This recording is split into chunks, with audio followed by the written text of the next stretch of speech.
Fire friend like me. Fire friend like me. If you not want betrayal, fire friend like me. Fire friend like me. Fire friend like me. If you not want betrayal, fire friend like me. Bombe oh, fire friend like me. Bombe jene oh, fire friend like me. Bombe, fire friend like me. Bombe jene oh, fire friend like me. Hey, see bestie, your bestie not sweet like my bestie. Your bestie la bestie, fire friend like me. I say, see bestie, wanting to happy. Okay, so it's 7 minutes down, 4 p.m. here in Liberia. You're welcome. All those of you watching Punch TV live, you definitely welcome. Talking about the weather in Liberia, it's a sunny day, mind you, in our summer. Let me say good afternoon to Vanny. Vanny, good afternoon to you, sir. How are you doing? Good afternoon, Diamond, and let me extend warmest of greetings to everyone following us right now across the diaspora in Liberia. I'd like to say warm greetings to you. This is the Punch you have long been awaiting, the Punch that helps. We are here this afternoon. We're going to keep you up to 6 o'clock this afternoon with bits and pieces of information, and as well talk to our correspondents. We're also going to be having at least 2 guests on the line today to talk a host of issues regarding governance matter.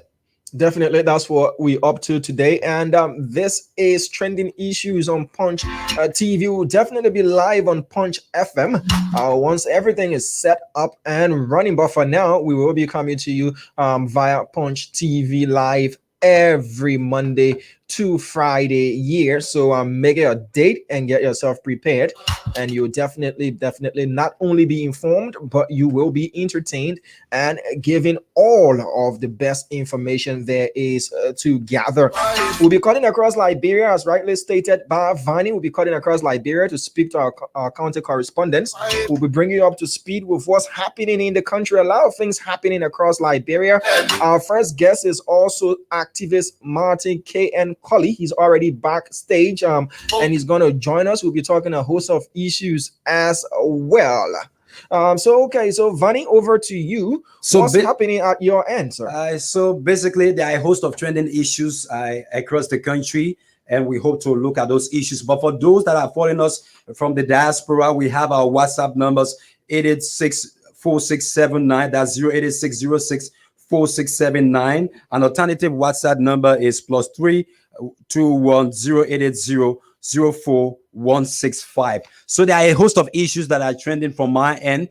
Last evening, Senator Prince Y. Johnson granted an interview with the Voice of America and also made a revelation on last evening that he was visited by a delegation from the Congress for Democratic Change, and a host of government officials, according to him, also were part of that visit. He said in that visit, in that interview, that they were soliciting the support of the MDRO. He was being told by the government officials as well as delegates from the CDC that they would like to see the MDRO back off the process of contest of fielding a candidate in the 2023 elections. Also, last week, we had the issues with Joe Boyka being endorsed by disenchanted citizens, and subsequently, the former vice president had to travel. He left the country to actually have some business meeting, we are told, by the Unity Party. There are a host of issues that we will be looking at. Former lawmakers, Diamond.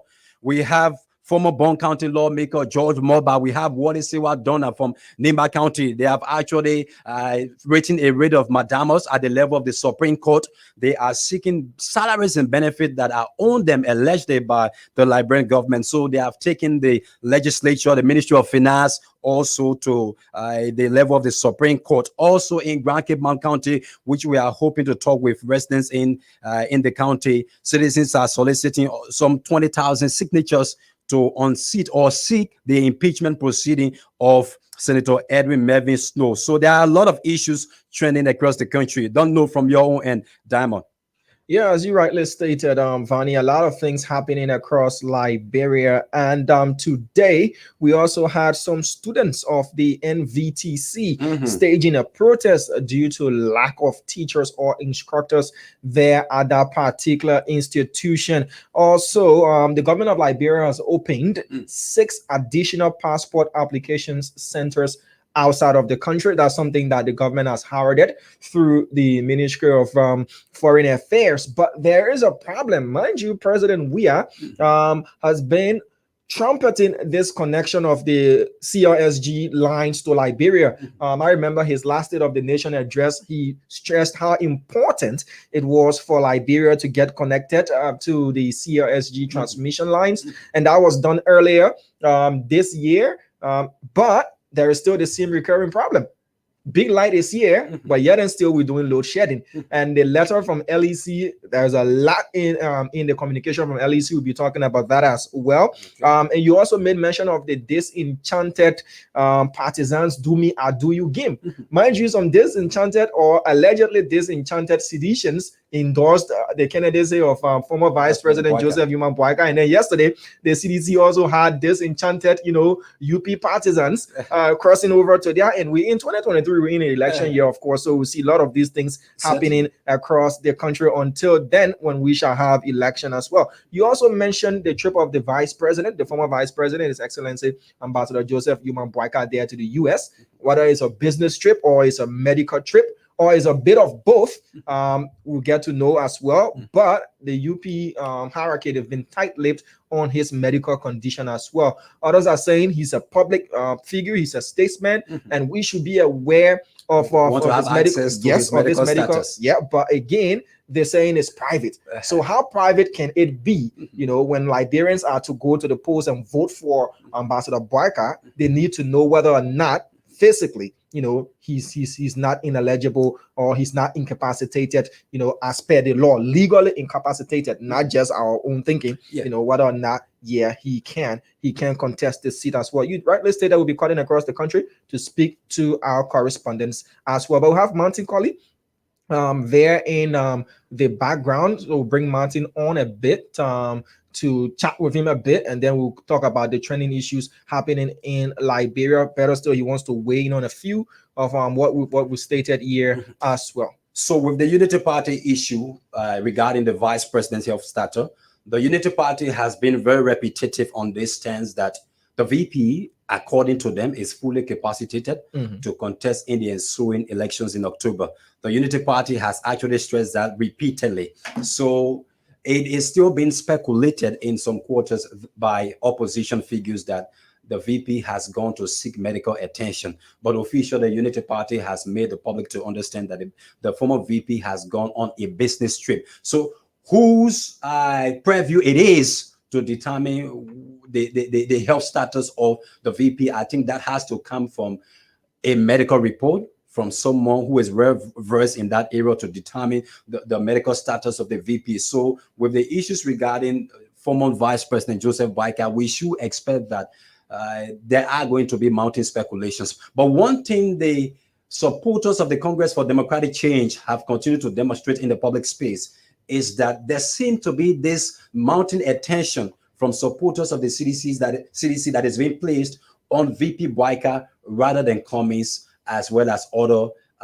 actors that are also contesting in the 2023 election. So you have now the Unity Party folks saying then Unity Party is going to be a serious threat to the incumbent government. Why? Because every attention is being directed at the activities of the former VP. And we saw on last week where the issue regarding his health status, according to the UP, they displayed that by he appearing in public, people seeing that he was based on the view that he was strong to have appeared in public. So we're going to see these things happening. And also the situation Western Cluster, it is a hot topic as well in the country. We have citizens now talking about wanting to impeach Edwin Melvin Snow.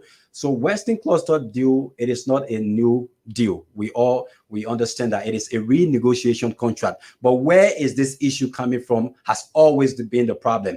There is what we call in concession agreement, the project affected communities. Most times they say the PAC for short. So these communities have always had problem with the state actors, which is the accounting leadership, and this has been the issue. So Western Cluster was here. According to them, the Ebola outbreak was the reason why they had to leave the country. And then coming back now, people expected that, yes, you had a legitimate agreement with the Liberian government. So why not come back on the same note that you had the agreement, rather than wanting to maybe pass through allegedly a legislator from the county? So you came in using the front door.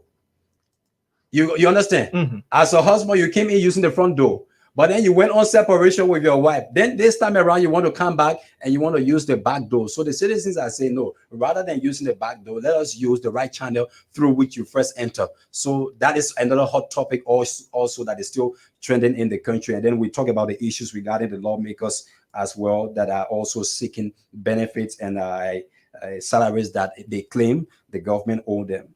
All right. Okay. So let's go straight into the first on our list, and that has got to do with the assertions from the Nimba County senator and three times presidential aspirant and candidate Prince Y. Johnson. So we'll play you that particular interview with the Voice of America, where the Nimba County senator made a lot of disclosures as well. So this is the VOA interview, and an excerpt from the VOA interview. Senator Prince Johnson says in the 6 years since he was elected, WIA has failed to bring investors to Liberia, thereby worsening the country's unemployment rate.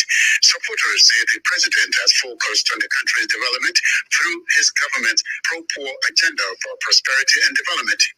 The new development comes after Johnson says a high-powered delegation from the ruling CDC urged his party not to field a presidential candidate because it will hurt President Weah's re-election chances. Johnson tells me the delegation included several top ministers, including those from the Ministries of Finance, Labor, a former Minister of State, and the chair of the ruling CDC. We have a candidate standard bearer to run directly, and they are saying, no, we should not run. We should support Mr. Weah. If we do, it's in the front to Mr. Weah and all kinds of talks.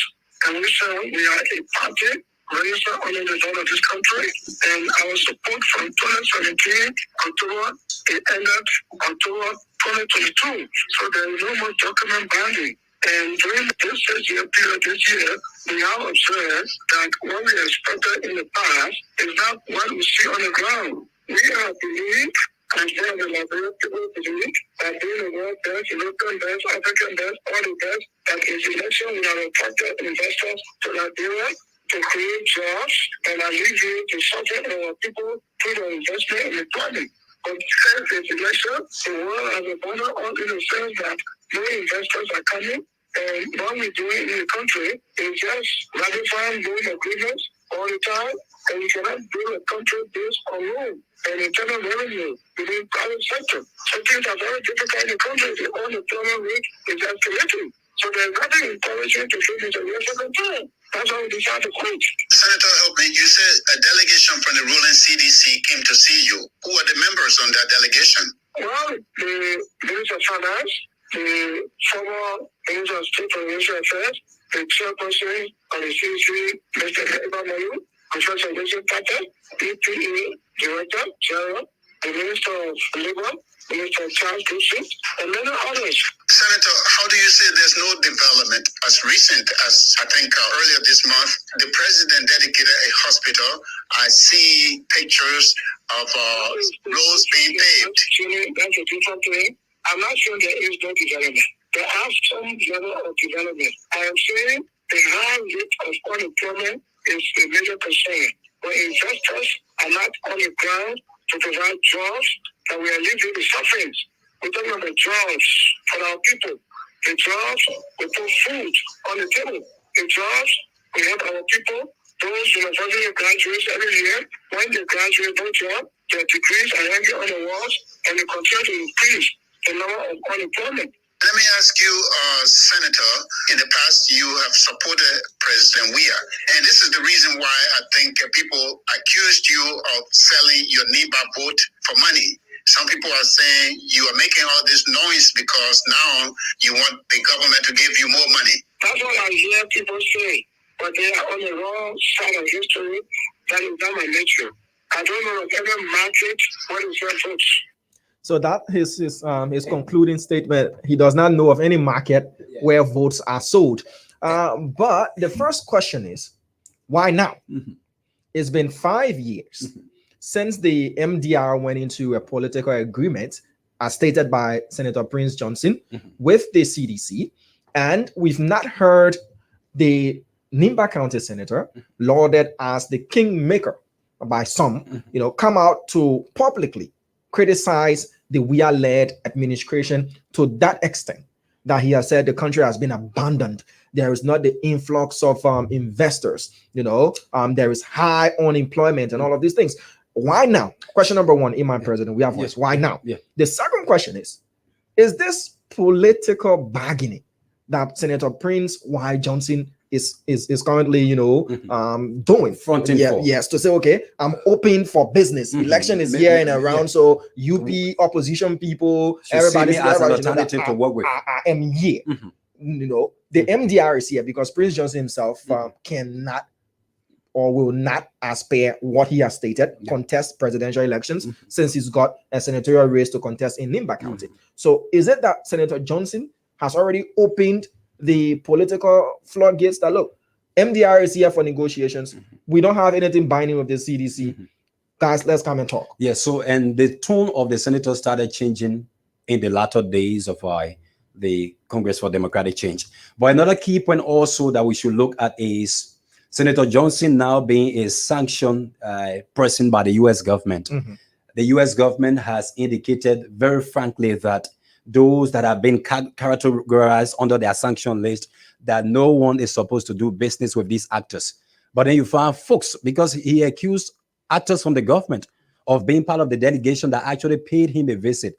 So now you want to know, how can you have someone who is under a U.S. sanction list also being visited by an official from the government, which is yet to be authenticated as to whether an official from the government was actually part of that delegation? So you want to look at it from that angle also. This man is sanctioned. U.S. government said nobody should do business with these people, and yet you still have someone, according to him, allegedly from the government, who is also fronting politically on behalf of the government. So we look at it from that angle as well. And like you stated rightly, why at this point in time? But again, people say politics is not static, Damo. People say it is dynamic. Again, there is another school of thought that talks about the sincerity, and people argue that there is no moral sometimes when it comes to these issues of politics, especially when it comes to cross-carpeting from one end to the other. We are fast approaching the 2023 elections. Most definitely, you're going to find tunes changing from one political parties to the other. These things are going to happen. People that were for the Congress for Democratic Change or President Weah, their tunes are going to start changing at this point in time, wanting to present themselves as a viable option that people in the opposition could collaborate with. So I think, like you said, these could be some of the many political tricks also on the part of the Nimba County senator. So let's look at it from this angle, Vani. If Senator Johnson and his MDR, they do not field a candidate in the 2023 presidential election, they do not really stand a stronger chance in bargaining with whoever it is come for runoff. Certainly. So it's a big no.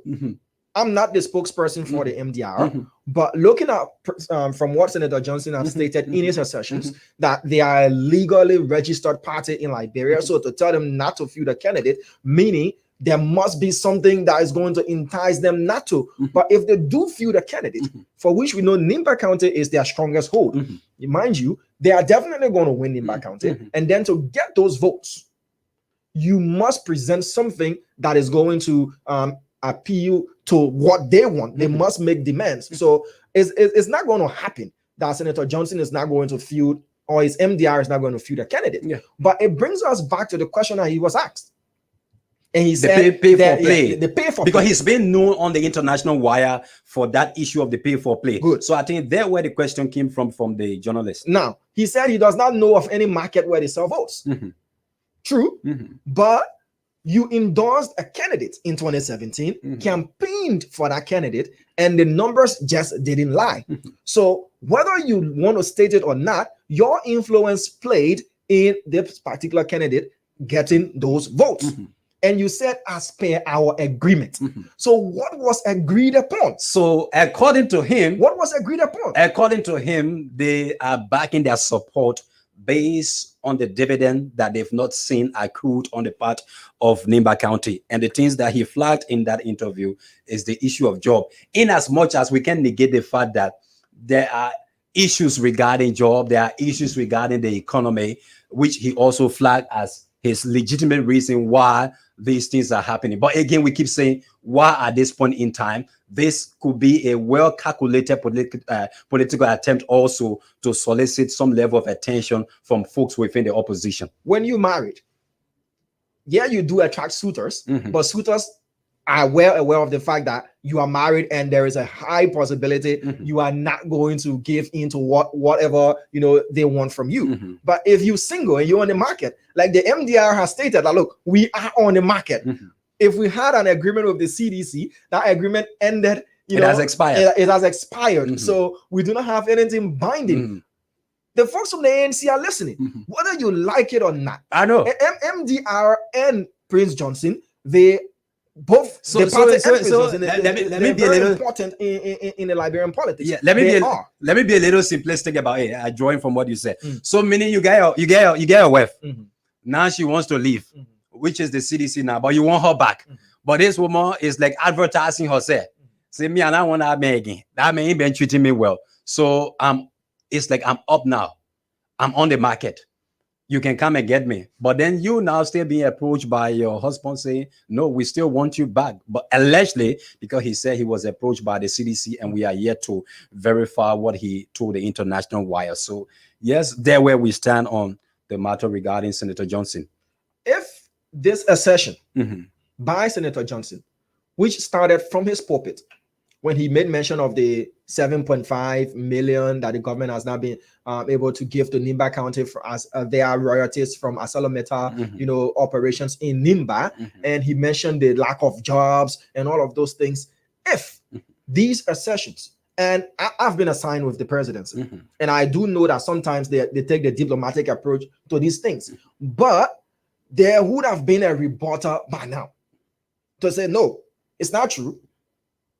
We didn't, or engage. A high-power delegation, or even not from the executive mansion, but from the CDC, because he said from the CDC. From the CDC. So there would have been a statement released to that effect, or someone would have come out of a rebuttal and said, no, we didn't send a delegation there to go and discuss with Senator Johnson, anything of that sort. But he mentioned names. Yeah, given the magnitude of the situation, I don't think he would take to foreign media and actually spill lies. As that. And with these names come their reputation. So some of these people would have spoken if this was to be 100% not to be believed. That no, at no point in time did we visit or did we constitute any delegation to go there and speak with the Nimba County senator. So that is the question. But another key point that you raised, we have Mountain, we'll soon bring Mountain Colley on. But another key point that you raised was the fact that this is a sanctioned official by the US government. And you have another sanctioned official that was part of the visit. Yeah. But the question is, are they guilty according to our Liberian laws? Are they?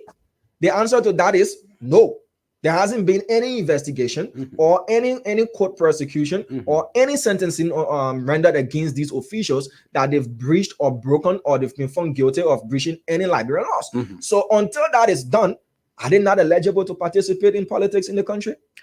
Under our laws, they are eligible. So what people expected to have seen when the US released the sanction listing, people expected to have seen integrity institutions like the LACC, other integrity institutions that will move very expeditiously to begin to launch investigation, make some inquiries on some of the issues that were raised in the Manisky report. Didn't the government, through the president, he did say an investigation will be launched? Yeah, he did say that. But the practicality is what people are looking at. There are many things that the president talked about.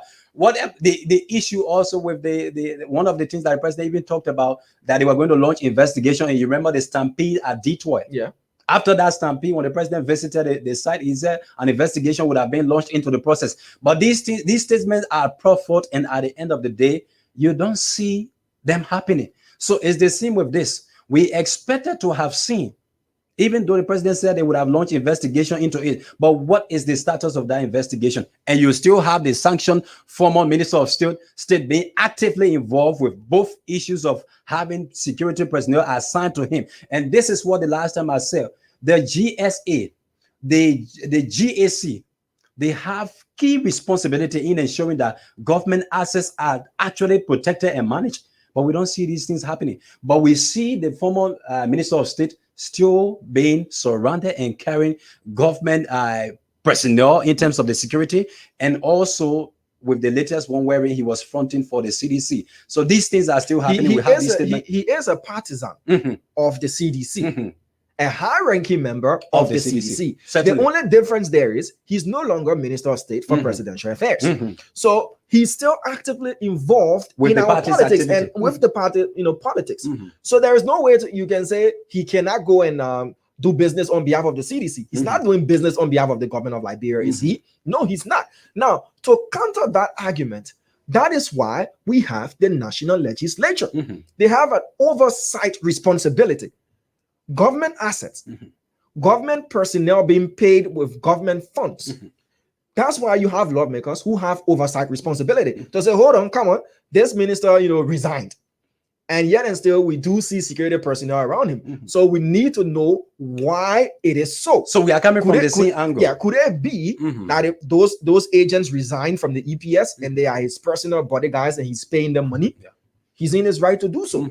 Could it be that they're still on the government's payroll and they are protecting a former minister of state? So to what end are they protecting him? I have not seen the state-owned plate or the official plate that he had on his car anymore. But the question there is, the Nissan Patrol, is it still government owned? Okay. If it was being used by the folks. Okay. So if it is still government owned, how come it is being used by a former minister and is now transferred to the Ministry of State for Presidential Affairs to be forwarded and used by another person or another personnel of government? So these are questions that we cannot solely lay the blame on the executive. But that is why you need a very functioning and strong legislature that is going to counter and make sure that there is checks and balances and accountability. We're not going to have that anytime soon, especially with Buffer Chambers being at the level of speakership at the legislature. This was someone who was very robust. He was a tough-talking lawmaker during the Ellens regime, and then only to find out that this man has gone into silence. This man, like Louis Brown said, a sleeping giant, at the level of the speakership. So you're not going to find that key oversight responsibility to be really effected against the executive. You're not going to see that happening under the leadership of Buffer Chambers. I can tell you how robust, how a talkative lawmaker he used to be when we hosted him at the level of Truth FM. This is not the Buffer Chamber that we know. He has metamorphosized. He has changed into something else. Yeah, certainly. All right. So let's bring Marty Colley on to weigh in on this as well and other issues as we progress on with the show. Marty, you're welcome. Hello to you.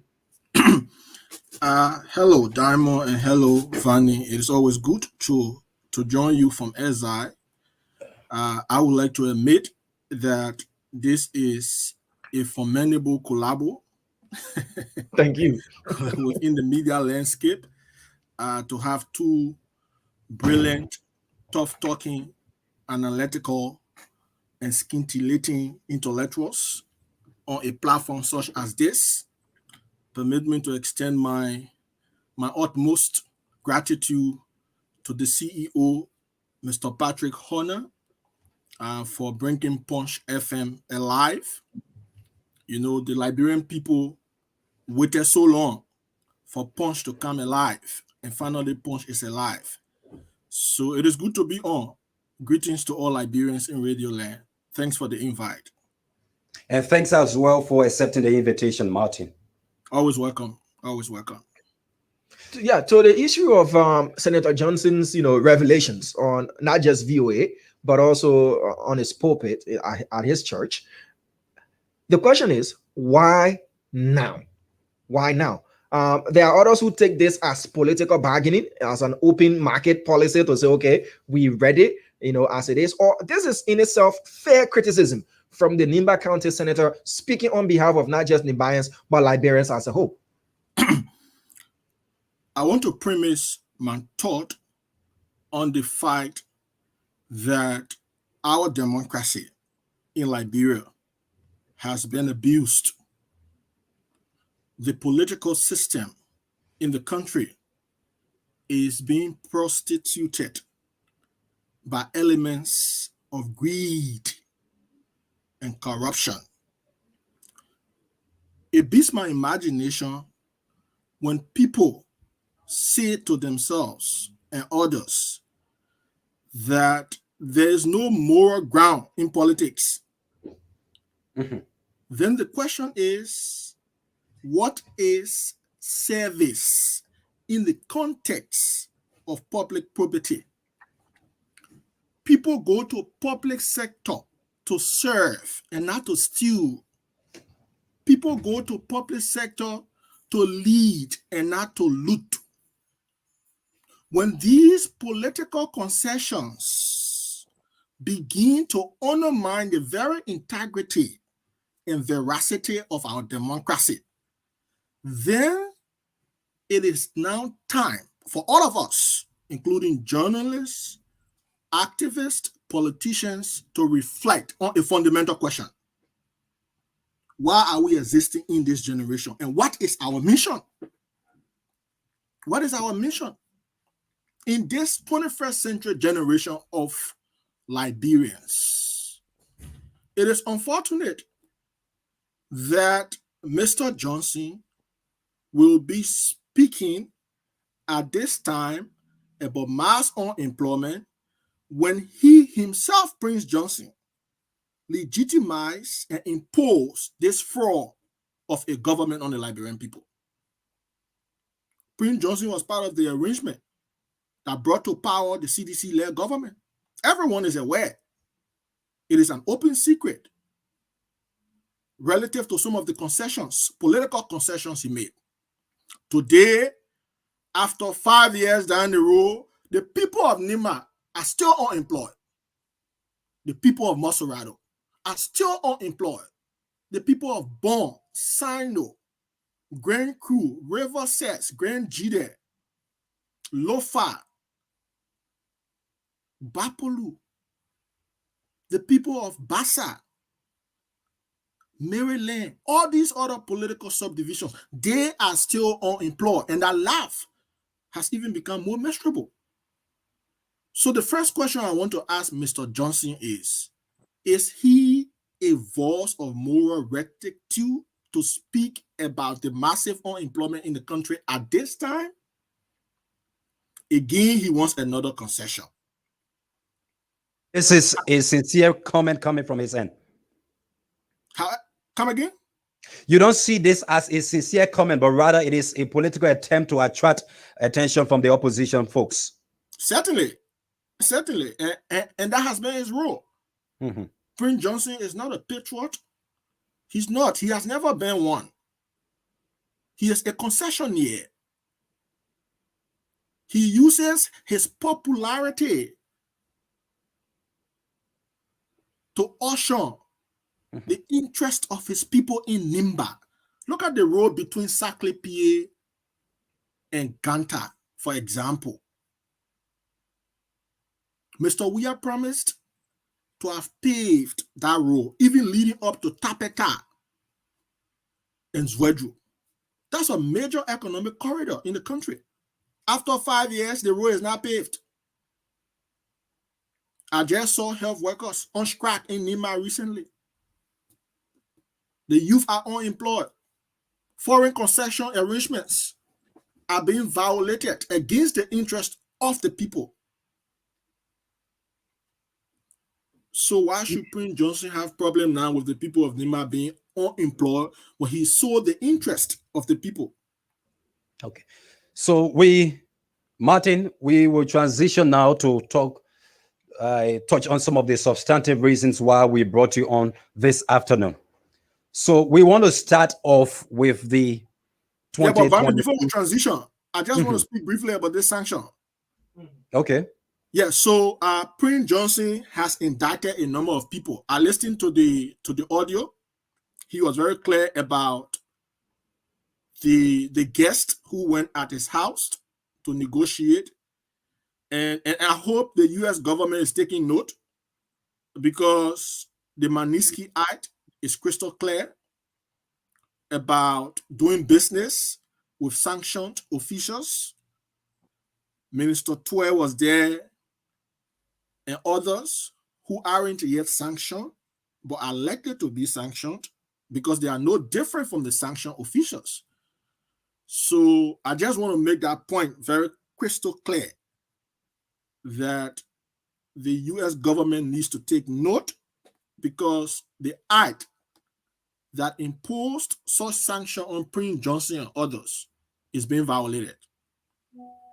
It's being violated. Before we transition on, Martin, there is this question as well. We have this tendency as Liberians to not only will, when there is a problem, complain and cry, but when there seems to be some solution proffered, we then go back to those deemed as our oppressors, and hail them again after we cried for a solution. But there are others who are supporters of these sanctioned officials, including Senator Johnson and former Minister McGill, who are of this perception that in Liberia they've not been found guilty of any crime. And you cannot tell a Liberian who has not been disenfranchised legally not to participate in the body politics of his or her country. So where do we stand on that? I know you wanted the U.S. government to intervene and look at those that are going to discuss issues with Senator Johnson, but have they committed any crime according to our Liberian jurisprudence or our jurisprudence? Have they? So I want to ask. I also want to ask a very hypothetical question, Damo. Haven't they committed any crime? That's the opposite to your question. The question is now. So the question is, what determines somebody has committed a crime in our country?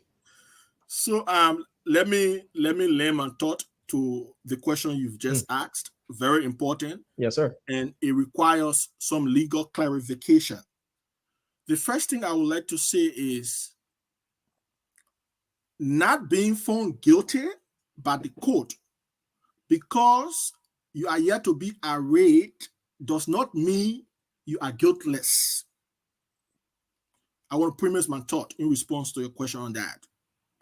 The second thing is, we have something called the penal law of the 1970s. There are criminal offenses in that particular law that can prevent officials, whether public or non-public, from contesting in any given election. In fact, that law can even disrobe the current domestic criminal offenses or even international ones. Come again? If the offenses are said to be, coming from the international partners, is it also captured under that law, or just domestic offenses and domestic actions? Oh yeah, sure. Because if you look at what they were accused of, for example, you talk about criminal conspiracy. It's a felonious crime under the penal law. One who want to know why didn't the senator-elect of Lofa County, Brandon Samuka, why didn't he take his seat, even though he was elected? So they can be prevented. They can be prevented by our court if it is established that they are culpable or guilty of such offense or offenses. So I just want to establish that. Okay. I just want to establish that. So and I just want to call on the U.S. government, because my own indifference with the U.S. government is that, okay, you have imposed sanction, right? These are people who looted the country's resources. They are about to use the looted resources to contest in a process in a country where the people are hungry and unemployed. They are going to the legislature again to receive brown envelopes and steal more money. So what is the essence of the sanction being imposed? What is the wit? What Martin, is the is it effect of from? the sanction being imposed if I they think cannot be prevented from public office? yeah, the international partners have played their part. Don't you think the rest is left with domestic actors? Yeah, but this very government has weakened domestic actors. You no longer have an anti-corruption sector in the country because the LACC, the GSC, the RAA, the FIU, good governance, all these anti-graft institutions are toothless in terms of discharging their function in the context of what the acts that created them said. So look at the budget of the LACC for the example. How can less than 4 million fight corruption in Liberia? How can less than 4 million United States So, dollars even fight Martin, corruption at the Ministry of Finance that has over 60 million? It doesn't make I think sense. I think we can use that to transition and now talk about the substantive reason why we have you on this afternoon. Oh, certainly. Certainly. Okay, so let us start off with what you've identified so far as some of the issues in the budget that should take our attention. Some of the issues you've identified after reviewing the 2023 draft budget that you think should get the attention of the Liberian people. So, firstly, there is this law that gives some specific powers to both the executive branch and the legislature, and it is called the Public Financial Management Law. The Public Financial Management Law establishes the framework for our national budget. It says the executive branch is responsible to allot and the legislature is responsible to appropriate. They have the power. However, the participation of the people is very critical. Daniel and Diamond and Vanny, when last have you seen any public budget debate where the people sit around the table and talk about the budget and various sectors of the budget? When last? It's rare. We haven't seen it. We haven't seen it. The entire budget is a reflection of entrenched inequality, with specific emphasis on income inequality. Look at the budget, for example. Let's move to specific sectors of the budget and analyze so the Liberian people get to know what the truths are. Okay. So I want us to focus on fiscal decentralization. And I'm going to break this down for our people who are listening. One of the reasons why the Local Government Act was passed is because we wanted public finances to be decentralized. A major driver of poverty in our country, Vanny and Damo, is inequality.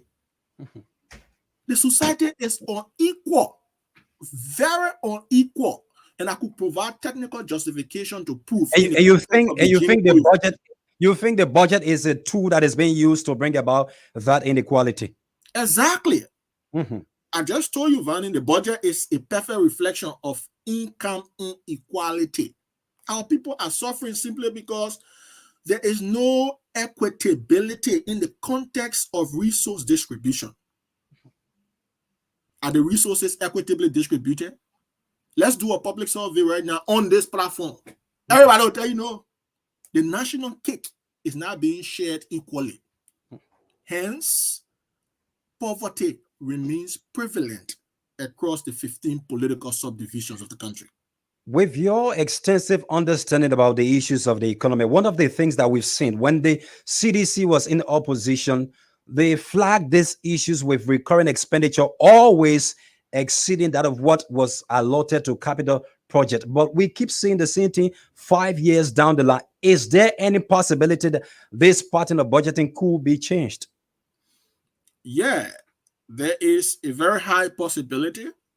Some of us have even recommended short-term, medium-term, and long-term solution. Liberia is the only country in the sub-region, Vanny, that has its recurrent expenses above 80%. Check Sierra Leone, check Cote d'Ivoire, check Guinea. They are below 70. Liberia is way above 80. So what goes to capital investment, which has a direct impact on the livelihood of the people? Growth or development? Let's focus on development, because development has got to do with the direct impact. For example, Mr. Johnson was talking about employment. Yes, you are experiencing quote-unquote growth, but the young people are unemployed. No food on their table, their children are not in school. So what's the impact of the growth? What's the essence of the growth? But coming back to the budget, I want to point out some loopholes or lapses. Okay. So that our people see for themselves the kind of greedy leaders they have in power. Very greedy. So let's go to what the big six are receiving first. From there, I will compare the big six to the 15 counties. Then we'll move to the health, education, and agriculture sector. We'll do a more comparative analysis in terms of who gets what. So let's begin with the president, for example. This fiscal year 2023, Mr. Weir has 1,500,000. That's for Mr. Weir. So the deputy speaker, last fiscal year, Mr. Weir had 4,388,900 United States dollars. The deputy speaker, last fiscal year, $1,541,025. This fiscal year, he has $1,292,196. Speaker, last fiscal year, $2,094,425. This fiscal year, Speaker, $2,075,702. Pro Tem, last fiscal year, $2,134,590. This fiscal year, $1,995,358. So let's look at the legislature, for example, as a segment of the budget. The legislature last fiscal year, listening to this, very interesting. Then we compare to our agriculture sector.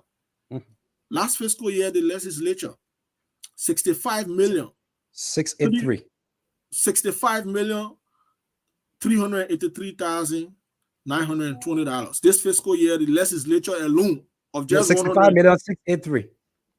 Yeah, 383. 65,383,920. So this fiscal year, that amount is 42,765,000. In just 24 months, Vanny, can we calculate this? Far more than 100 million. We are giving 103%, 102% to do what? To receive brown envelope again? And look at the sector, agriculture sector, for example. Look at what they are giving the agriculture sector. It's the least in the 2023 budget. Exactly. It's the least from what I see. But before we even go to the agriculture sector, let's go to what where I was talking about fiscal decentralization, right? So under fiscal decentralization, there are two basic elements. You have county development fund, and you also have social development fund. So county development fund is the appropriation in the budget that goes to every county. Whether you have concession company in your area or in your county or not, you receive county development fund, the CDF. But the social development fund goes to counties that have concession companies in their area, right? So look at what the government has appropriated for each county development. Bombing County, 200,000. How can 200,000 develop Bombing? When the president getting over 6 million in 24 months? What is this, Vanny? Bon County, 200 million. Bapolo, 200, not only 200 million, 200,000, sorry. 200,000. Each county has 200,000 county development fund. Can 200,000 develop Nima? Can 200,000 develop Grand Crew? But look at the budget of the speaker. This fiscal year, the budget of the speaker, $2,075,702. But they're giving Maserado 200,000 for development. How can 200,000 develop Maserado County? A county of more than 1.1 million people. You see how greedy they are? Very corrupt, dishonest. The legislature alone, 42 million plus for all the 15 counties. They gave all the 15 counties 3 million for development. Is that fair to the people? Let's be honest. All the 15 counties got 3 million in 12 months, but the legislature alone got 42,765,000. So if we were to look at the entire budget, like I said, recurring expenditure that covers all of those issues, they are high. If all it has always been that way from previous administration. So now the issue now is because, like I said, we're going to be happy to bring some of the specifics within the budget and as well give you some punches with questions. So how then do we change the situation? Where do we go to get this situation as a remedy? So before we can even solve the situation, we have to first of all deal with corruption. Okay. Greed. It is greed that is driving all of these appropriations in their interest and not in the interest of the people. So the president must demonstrate the political will that he's ready and prepared to fight corruption. It simply means this: we can't see development in this country if we continue with this system of budgeting, where more is being spent on luxury, more is being spent on how much lawmakers and ministers take home, and you spend little on capital projects. Exactly. We should be investing in roads. We should be investing in regional farms. We should be investing in capital projects, like you said. Yeah. Look at what they gave in the Ministry of Agriculture, for example. The entire Ministry of Agriculture has $2,680,191. Yeah. How can this even pay the staff for a Ministry of Agriculture? But you giving last fiscal year, we spent over $9 million just to protect the president and his family. For what? Look at what you're giving the entire agriculture sector. One of the things also, Martin, I want you to touch on is this issue of the budget being a very sensitive public instrument. Not many people really review the budget to know what is in it. Even in the media, like today, Damo and I, we were talking about that. In the media, we are concerned about the budget being submitted from the executive to the legislature. The budget is passed. We don't make follow-up to know maybe what was the outturn of the budget. We don't make follow-up to know some of the key issues in the budget. So now, as a society, how can we get people to get glued to understanding issues within the budget? So two things, right? So under the administration of President Sirleaf, there was a framework launched, right? It is called OBI, Open Budget Initiative. Yeah. We need to bring that back. Okay. It is no longer effective. Okay. So the Open Budget Initiative created a space for people to debate the budget. For Diamond and I to debate the numbers in the budget and say why this is not reasonable or rational to be appropriated in this sector. Given the kind of society we have, do we have a significant percentage of people that have the capacity to really understand this kind of instrument? But that's why we should make this instrument as simple as we can. Okay. If possible, we begin to translate some of these numbers into our vernaculars, into our dialects. But that's what the public financial management law calls for. Yeah. Sorry for interrupting abruptly like that, Martin. But looking at this and even budget performance, we've seen, interactions from the Senate where the Senate was like, we didn't get to know how the budget performed. You didn't come to give us a budget performance review, and yet you've submitted another budget, for our approval and all of that. Are these calculated attempts, not to make people have access?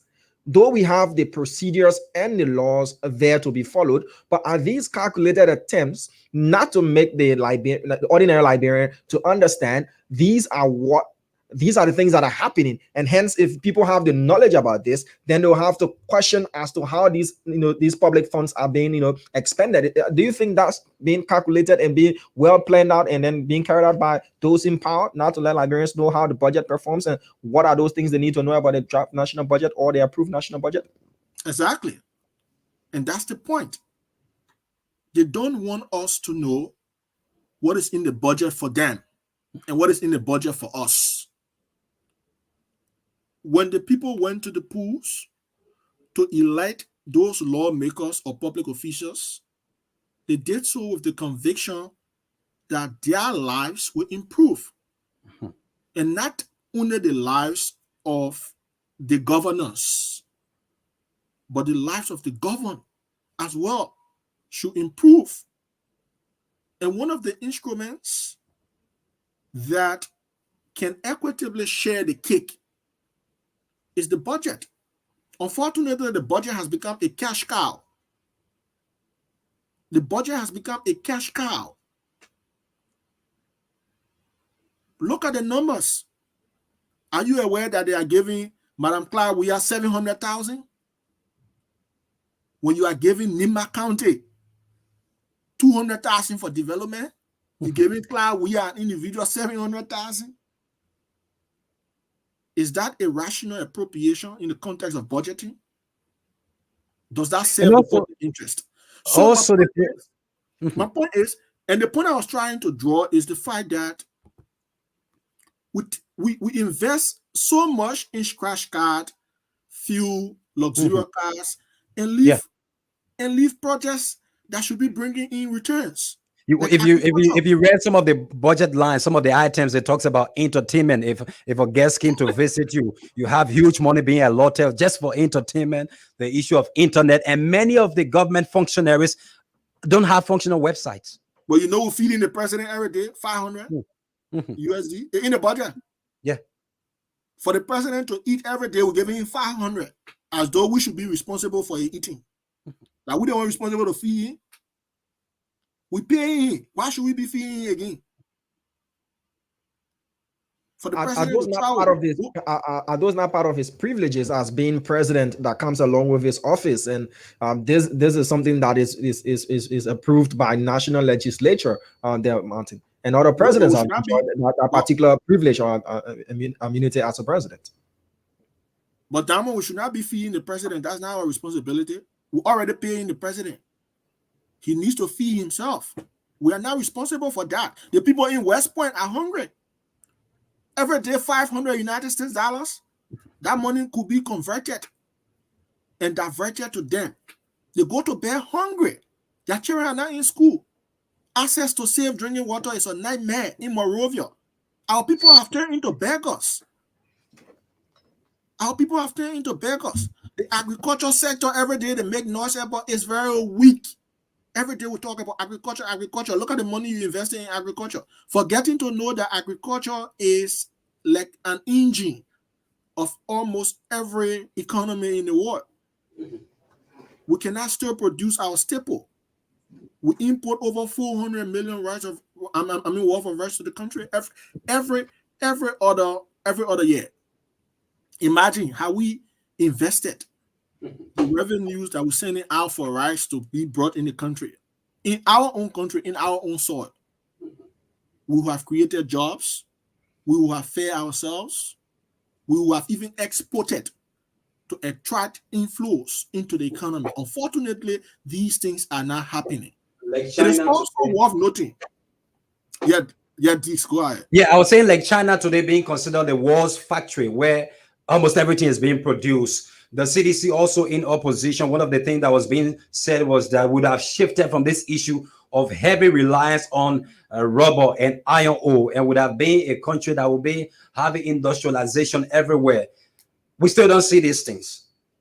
But CDC made dozens and dozens of promises. Not even 7% of those promises, right, has been met or fulfilled. Not even 7%. When we question them about what they said they would do, they call us hateful people. But look, this is what you said you would do. I'm only asking you, why haven't you done it? Where are the where are the 7 stadiums? Where's the Coastal Highway? Where's the Ibomaf loan? The Eton loan? Where is the Bali Island City? I'm only question, where are the 6,000 Nigerian teachers? Where are the 2,000 housing units in West Point? Where are the 2,000 light posts? Where is the road from Ganta to Saclay PA? And from Saclay PA to Tapeta? From Tapeta to Zwedge? Where's the road you promised? We are only asking candid questions. And we expect these people to provide us responses after 5 years. But they have consumed almost everything for themselves. Martin, just to come in quickly there, when we look at projections, looking at the budget year, we look at the preface, you see there are projections and forecasts made by the crafters of the budget. And my attention is drawn because you mentioned agriculture and how much money is given to the agriculture ministry. And Vani also mentioned the fact that we lack industrialization here in Liberia, but there is a projected 5.3% in the medium and long-term account on agriculture, based on the fact that the government has said there is a surge in rubber, cassava, and palm oil production in Liberia. So where then are we to get this money if we are to see this surge, to improve our agriculture sector? I also do see that the real GDP is expected will expand by 3.7% in 2022, and there's an average of 5.3% in the medium term 2023 to 2025. A lot of other things have been outlined here, but bulk of these things are based on projections that could be affected by things happening outside there on the international market as well. So looking at agriculture, to put it into perspective, do you see or foresee, as forecasted here, an increase in our agricultural revenue based on the surge in production of rubber, cassava, and oil palm in Liberia? Basically, too often these projections are done. When you ask the Minister of Finance, on what basis are these projections done? Can you provide us the data? He will say it's based on the prices on the world market. But we should have our own data to analyze for ourselves. We should not just depend on what's on the world market. The first thing is, Liberia is very vulnerable. The economy of Liberia is very vulnerable to shocks, both endogenous and exogenous. Our economy is import-based and very small in terms of size. So any shock on the world market can also undermine the stability of our economy. So speaking to this, I think we should be more focused on expanding domestic revenue, right? Diversifying our economy. Our economy is currently dependent on the extractive industry. How long will we be dependent on iron ore? How long will we be dependent on gold, diamond? How much does rubber bring? You have one rubber company that should be manufacturing. You should be telling Firestone to manufacture and not to just export our raw materials. Because when you manufacture, it creates opportunities for people. It increases your revenue base because you will be exporting finished products and getting more money than just exporting raw materials and getting less money. What is the best? The president promised to transform timber into furniture. Where is that promise today? The president promised to transform iron ore into iron or steel rod. Where is that promise today? He also promised to manufacture cocoa and coffee into chocolate or probably and tea or whatever. Check the COPD. So where does the problem come from, Martin? Is it that we are weak when it comes to negotiating with these foreign entities, the concessionaires, investors that come into the country? Is it that we are not firm as other nations are, where they are demanding you to make sure that there should be value addition? you have to make sure that there is value addition. Take for instance the Western Cluster deal. Western Cluster, instead of building a rail, they are saying they want to use the road from Grand Cape Mount to the port. So where does the problem come from? Is it that we are weak when it comes to negotiating these deals? We are not just weak, Vanny, but we are also dishonest, unpatriotic, and corrupt. Let's take Western Cluster deal as a case study, right? You said it very well in your intro. Western Cluster came to Liberia and they left around 2011. Yeah. Right, clandestinely, because they didn't want to pay. After 2014, they came 11 and left after within the Ebola period. Okay, they left around the Ebola period, right? Yeah.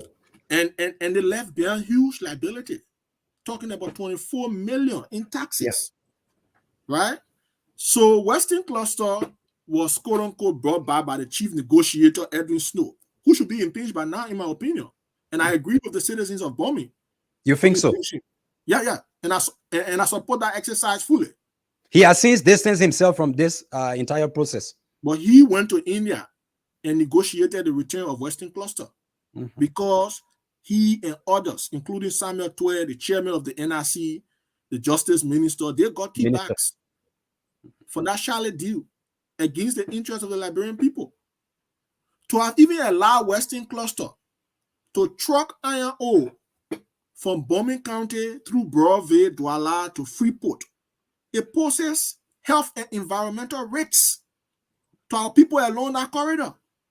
You know what you're talking, the dust from the iron ore alone. Do you know how many persons are going to get affected? They promised to give some, I think, 3 million for regular maintenance of the road, not just reconstruction. Name me one country where they can truck iron ore through the city. I challenge anybody. I don't know why wrong with Liberia, Vanny. Name me one country in the world where a concession company is trucking iron ore through a major city that is populated. Name me one. Do you know the environmental risks associated with that? The health risks alone.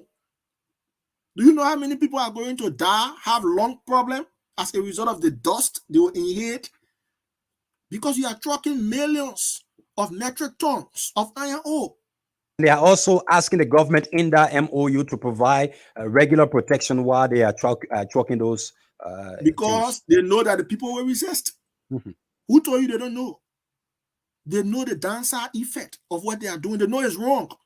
But again, our people are complicit and they have become accomplices of this broad day thievery of our national resources. A man like Edwin Snow should not even be a lawmaker if Liberia was a serious country under Mr. Weah. We should be talking about impeachment now. All those associated with this shady deal. The deal was not even signed in Tottenham, it was signed in Ganta. With all the participation of the people. How can you have an MDA, Mineral Development Agreement? You abandon the official agreement that was ratified and signed into law and then jumped onto an MOU with a company that has refused to meet its financial obligations in terms of taxes. To tell you the extent of corruption in the country. And do you know why Vanny Shem or other people were sanctioned? It's because of this very same reason that Edwin Snow and others are involved with today. Due to the, I think we'll have to rearrange for us to have an extension of this subject because it is going to be a detailed discussion that we need to have on this subject. But one key thing quickly before we transition, because we will connect shortly with our correspondents to feed us in.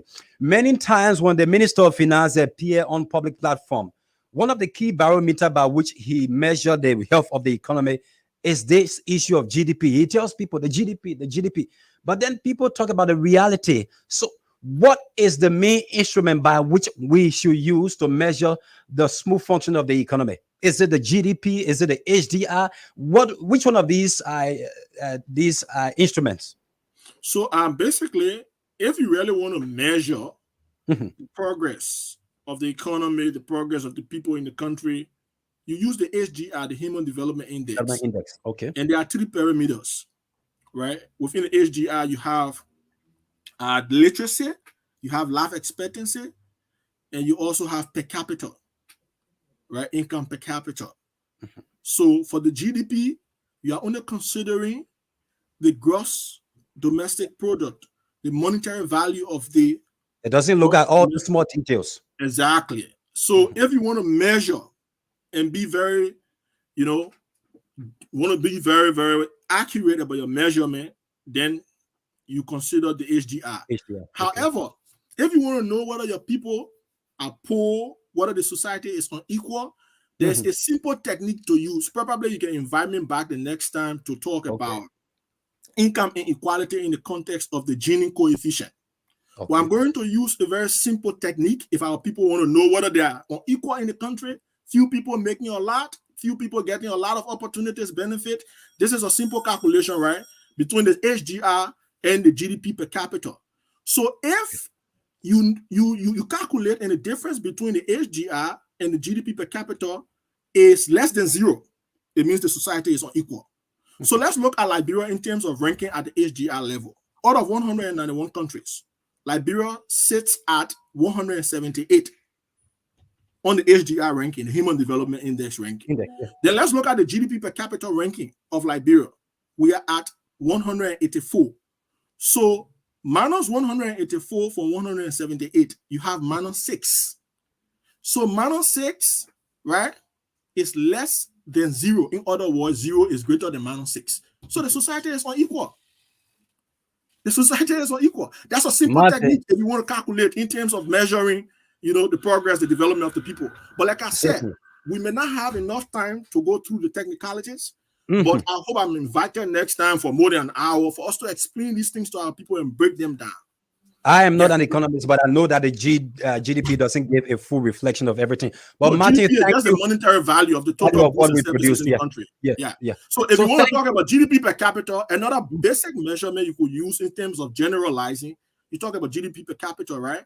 So you take the GDP of Liberia, which is above little over 3.1 billion, you divide by the population of the country, then you get the GDP per capita, right? So GDP per capita of Liberia is around 600. So Liberia is below even a low income. 600. Yeah, it's around 600. Yeah. So if you look at the standard of the World Bank, the International Monetary Fund, right, for your country to even become a low income country, you must be around like 1,000. Then if you are above 1,000, you are middle income, But Liberia is still below a low income country. We are not even at the level of low income country. Martin, just to know, let me just lay my thought on this. Hmm. Whilst our people are suffering, it will interest you to know, Vani, that this government under President Weah has accumulated a very huge debt stock. The overall debt stock at the moment, as at September 2022, stands at 1.96 billion. Just between 20, from when to when? So from early accumulated a debt of around 800 million, right? So from there, we are now up to 1.96 billion. So this means an early accumulated that debt in 12 years. So look at the debt CDC has accumulated. We are almost at 2 billion. So if you look at our debt to GDP ratio, it will interest you to know that we are sliding gradually into HIPIC, heavily indebted poor country.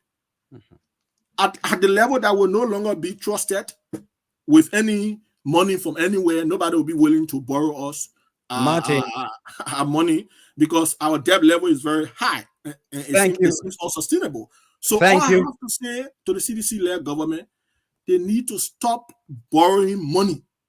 The borrowing money, we are not seeing where it's going. Where is it going? In Weah's pocket. He's building private mansions everywhere. Martin, thank public you. Resources at the disadvantage of our people. Thank you, Martin. Thank you, Vani, for the opportunity. I hope we have much time next time to talk about. We will certainly rearrange another time to have you on the platform to talk even more extensively on the issues of debt and how do we service these debt that we are accumulating. So thank you so very kindly that you could join us on the platform this afternoon. Thank you, Diamond and Deeks. And I hope you just add the Diamond and Deeks together. Diamond Deeks collabo. Thank you, gentlemen. I appreciate it. Mr. Colley, thank you for the time. All right, folks. So definitely you watching Trending Issues here on Punch TV. It will definitely be on our radio frequency once everything is up and running. Just played host to Martin Colley, student activists exiled there. But we'll be cutting across Liberia to speak to some of our correspondents to let us know what's happening across the country. We have Solomon Tabler on the line from Bapolu County. Solomon, how are you, sir? Good evening, Mr. Slanga, and good evening to our people listening to the radio this afternoon. I'm good. All right. So Bapolu and Bopolu just witnessed the opening of the Emirates Hospital, a multi-million-dollar project. Have you people started receiving patients there at the Emirates Hospital since it was commissioned and delegated by the president? Mr. Slanga, since the dedication of this multi-million-dollar state-of-the-art hospital that was built in Bopolu, since the dedication ceremony, we have not seen patients trooping into the Emory Hospital, except for this old hospital that we had. There were patients are still going and seeking attention, which is the Chief Jalalun Hospital. Have you heard anything as to when the doors of the Emirates Hospital will be opened to Liberians, not just citizens of Bapolu County, from the Ministry of Health through your county authorities? Mr. Slanga, that is one of those things that the citizens are yet to understand, because they have been concerned. Because even during before the opening of the turning over of this Emory Hospital to the people, not only of Bapolu County but the entire western region of Liberia, people stay confused as to when the patients will be trooping into the Emory Hospital to seek medical attention. But we tried reaching to the county health officer, who is Dr. George and Peter, and he's not in county. Even the superintendent of the county is not in county. So we are yet to get any information as to whether when will be the when citizens are from all over Liberia will be trooping at the Emory Hospital for medical attention. And I also heard there has been a high-profile meeting slated for today between county authorities there of Bapolu County and the Legislative Caucus to have a serious meeting concerning a concession company operating there in Bapolu County. You want to bring us up to speed with what's the true essence of that particular meeting slated to be held in Monrovia today? Yeah, Mr. Slanga, there are some issues that have been trending in Bapolu County, especially the government. During the president tour in the various counties when he visited Bapolu, one of the districts which is hard to reach district in Bapolu called Kongwa district, there is a clinic that is started a building. And because of citizens from that part of Bapolu County are really, really getting it difficult. So now they even leave from that district to be specific, number that to go as far as Sierra Leone to seek medical attention. So when the president visited the county, one of the chief, Maggie Wule, put forth that the people in that part of Bapolu County were in dire need of this clinic, and the president was able to make available 50,000 United States dollars. But what is the concern of the citizens since that money was given, and even the previous time when they started this clinic up to present is yet to be completed. So even the contractor who was this contract was called for a meeting a few days ago. So that is one of the reasons why the Legislative Caucus of Bapolu County and that of the local leaders here in Bapolu County are having this meeting so that they can be able to find a remedy for the people of number that. Because as you may be aware, a few weeks ago, a lady was in labor pain for 3 days, and she was taken to Sierra Leone, and she could not make it. She died in the process. So that is serious to the citizens of number Dartmouth town. So those are some of the issues. And another issue they are looking at is the concession agreement that was signed between the government of Liberia and iron ore mining company called Bao Chico. Because the citizens raised this concern that the entry of Bao Chico to come in their community and do this this iron ore mining, they are not in a no. So they decided Iron ore mining again, or mining again. Yeah, The similar situation as in Western Cape Mount region. and Bomi is affecting. Bapulu is also part of the Western region, right? So what's happening there with the company there in Bapulu? So when the citizens were concerned how Bauchico enter the county because there was nothing presented to them like the MDA, which is the Mineral Development Agreement. It was they didn't get that document, so they were concerned. So they decided to put stop to the operation of Bauchico. But the legislative caucus and the local leaders of this county, there was a meeting held in one of the towns called Bukala to call government attention and the local leaders' attention to this issue. So currently, as we speak, there are a series of meetings being held by the legislative caucus of Bapulu and that of the local leaders of the county so that they can be able to have this meeting and solve this problem once and for all. This company is not new to Bapulu. I'm sorry there, Bunny. This company is not new to Bapulu in operating there in the county. They previously had an exploration license, to go and do prospecting and all of that. How come now there is an issue with they mining there in Bapulu County? And how did the agreement even get signed in the first place? Mr. Slunga, that's the concern of the citizen because they were here earlier. I think they were here something years ago when they had this exploration license. So when they came this time around, they decided there were some other issues they talk about which has to do with benefit and land rental fee and whatsoever. But at present, the citizens could not lay eye on this MDA. That's the reason why they decided to raise a red flag. So the local leaders and that of the legislative caucus are now calling on the citizens because it was finally of recent when this MDA was shown to the citizens that yes, indeed, there was an MDA signed between the government of Liberia and this Bauchico. Okay. And any other thing there from Bapulu quickly before I let go of you, Mr. Tibler? Damo, as you may be aware, the political heat is getting tough in this part of Bapulu County. Former Finance Minister Amara Kone have been engaging citizens, letting them to know his ambition to contest the 2023 senatorial race in Bapulu. So there was a series of meetings we had with citizens in Gengulala district, Bokomu district, and the rest of the districts. But some of those challenges being faced by citizens were put forth before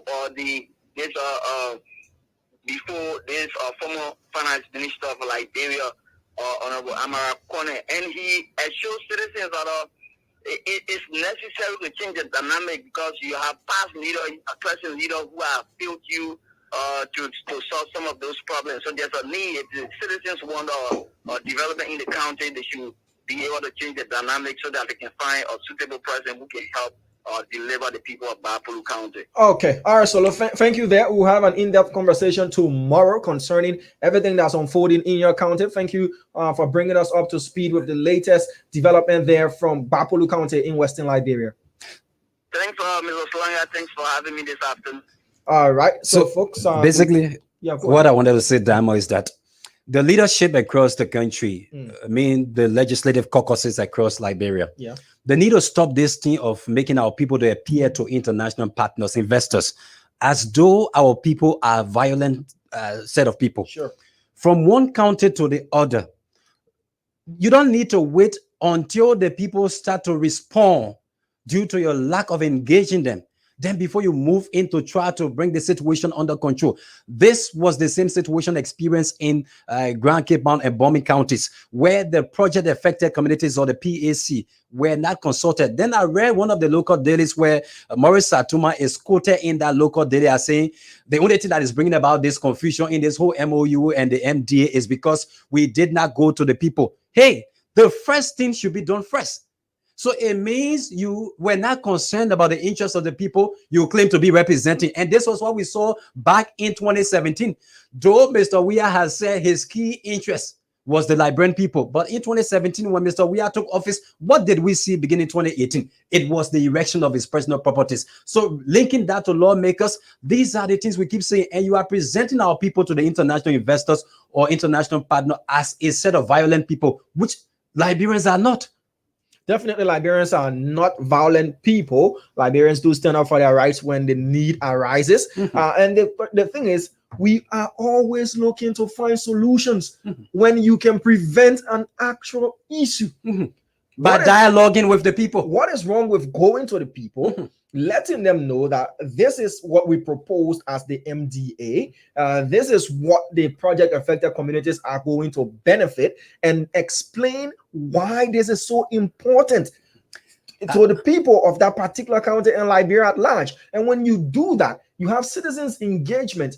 I'm sure people want development. They are not going to stand in the way of anything that is going to bring meaningful development to them, would they? My critical thinking can only help me to surmise that they wouldn't do that in many instances, because the agreement most instances is not in the interest of the people. So you know the kind of response you're going to have at that engagement. But if they know we're going to have an engagement where you're going to see a positive impact on the lives of the people, certainly they will move in and engage the people. But I think it's because they know that many of these arrangements are not going to be something people will be satisfied with. So they just say, okay, we'll sign, we'll have the agreement with the investor, and we tell you to just move in. One morning, you just wake up in the country, you see truck coming in to start doing things. I'm telling you about Western Cluster. I remember back then, one of the things that people complain about was when we were bursting those rocks, it would be coming and hitting the structures in the county. The back burst. The back burst. It happened there. Yeah, the trembles and all of those things. It happened there. Even right here also, Marshall era, there was an issue also with SSF, where people were complaining about the same thing, where Tampower, now who is the lawmaker, was engaging them. So it has been a constant practice in our society where to first engage with the people, it's not done initially, but when the people should have actually reacted, then we found our lawmakers coming in. It's just a clear-cut case of we take them for granted. The people are taken for granted. Certainly. The people are just going to make noise for 3 to 5 days. Certainly. And then when the noise is so much heavy, we send in law enforcement, and then the people look as if they are not ready for any meaningful investment. Mind you, it's painting a very, very, very grim picture of your country, because investors are watching. Once they find out that their investment is not protected, they stand to lose when these riots and these chaotic scenes, arise. People will feel reluctant to come to your country to invest. Then I see Edwin Snow, the lawmaker, and Maurice Satuma, when the 5 million, because Western Cluster, we are told 5 million was put up front. But that money they are saying was not sent into the county development fund of the affected counties. So now the government through NRC or the Ministry of Finance, Justice Ministry, they need to tell us where that money was directed. So if everything had gone well with them, maybe the people wouldn't have even known that there was 5 million. There was issue of 5 million. Yeah, 5 million. But there is one ministry we keep leaving out of all of this. And that ministry is very key to government concessions.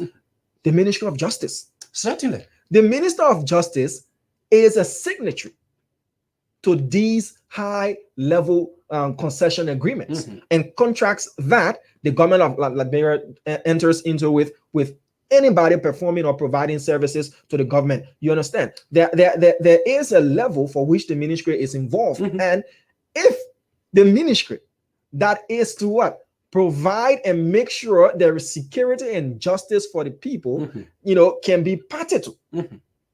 What seems to disenfranchise the people?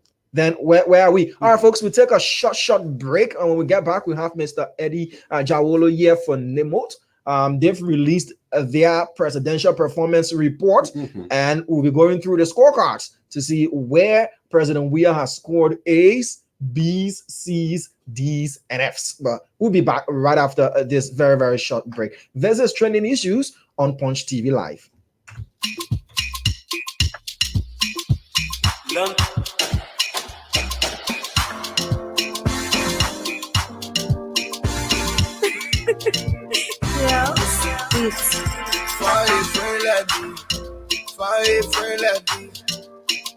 If you not want betrayal, find a friend like me. Find a friend like me. Find a friend like me. If you not want betrayal, find a friend like me. Bombe oh, find a friend like me.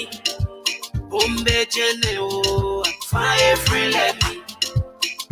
Bombe, find a friend like me. Bombe jene oh. fire friendly. Hey, see bestie. Your bestie not sweet like So definitely you need to find a friend like President George Manenwia. Do you? That should be a question. Do you want to find a friend like President? Yeah. Do you need to find a friend like President George? When you are a friend to the president, it comes with a lot of extra benefits and privileges. You get good notes. You travel around with just one letter. There is huge endorsement on your part. People come to you like, my man, we know you friend to the president. Please, Carol, I want to meet the president to sit down, not to discuss Western Cluster or Bachigo deal or any kind of thing. Do you also discuss? So do you also? I agree. Those are the positives of being a friend to the president. But also EPS as well. To protect. Yeah. But also, can't go in your area. Do you also want to be a friend to a president who Nemot's report has said is not a friend that keeps promises? Well, Nemot is in a building, and Mr. Eddie Jawolo, you're welcome, sir. It's a pleasure to have you on. You've been tracking the president's, promises and his deliveries, when it comes to those promises that he made. And I've been reading through your report, and I listened and I read one part of the report that the president promised to pay a student's fees, and she's currently in India. I was there at that town hall meeting, so when I read, I said, "Oh, even this was accounted for and captured." And then I read the index as to how you came about those promises. Some were made through political engagements, some were made from the CDC's pro-poll manifesto, and all of that. But you are here to give us insight knowledge of what Nemot has been doing, and this is pivotal to the president's re-election bid, because it lets us know whether the president is a man of his word, or he's going to use these promises to say 6 years weren't enough, weren't adequate enough, and I want 6 more years, to complete all of these promises that I've made. And doing campaign again, he's going to make more promises to add on to those promises. So you're welcome. So you want to give us a background analysis as to how come and why Nemot thought it wise to come up with such a report on the president's promises, his deliveries, and his performance. Thank you, Damo. And thank you for the opportunity. I mean, I'm really impressed with the studio and the team. I heard you many times on the radio. I just see you. It's impressive. You chat on one of my colleagues, Ada Reeves. She's there with you. Yeah. Ada is our media and communication officer. But seriously, our country, more than 175 years, have been backward for the fight of by the issue of power governance. And in many countries around the world right now, they get something what they call political accountability. That political accountability is that when you go to election and you make promises and people trust you and they vote for you, it's just fair that you deliver on the promises. It's part of a social contract between you and the people you elected. So from 2017, we started to write political parties, because no one knew who was going to win the election. So we wrote all the key political parties, including Unity Party, Liberty Party, and they sent on a manifesto. We're tracking also their campaign engagement across the country, the debates. Much as President we didn't take part in the debate, he was busy, but a lot of promises he made go around the country. So we track all those, and we came up with a matrix and put the different promises, and we look at the state of the promises, completed, ongoing, now started on our radar. We work with a group in Nigeria called the CDDs. It's international recognized institution that tracking the Bukhari. They have the Bukhari meter. So even in America, they have the Trump meter, the Obama meter. So it's not the first of it. So we thought to practicalize that in Liberia. So we started with President Weah. We released our first year report, second year. This is the more critical report because a few months election. So President Weah, when we released our 10-year report, he had taken action toward 50% of promises. It means that promises ongoing, promises completed. Until President Weah decided to visit the counties and tell people, thank you for voting for me, and keep making more promises. So just from the visitation, the county will track 167 promises.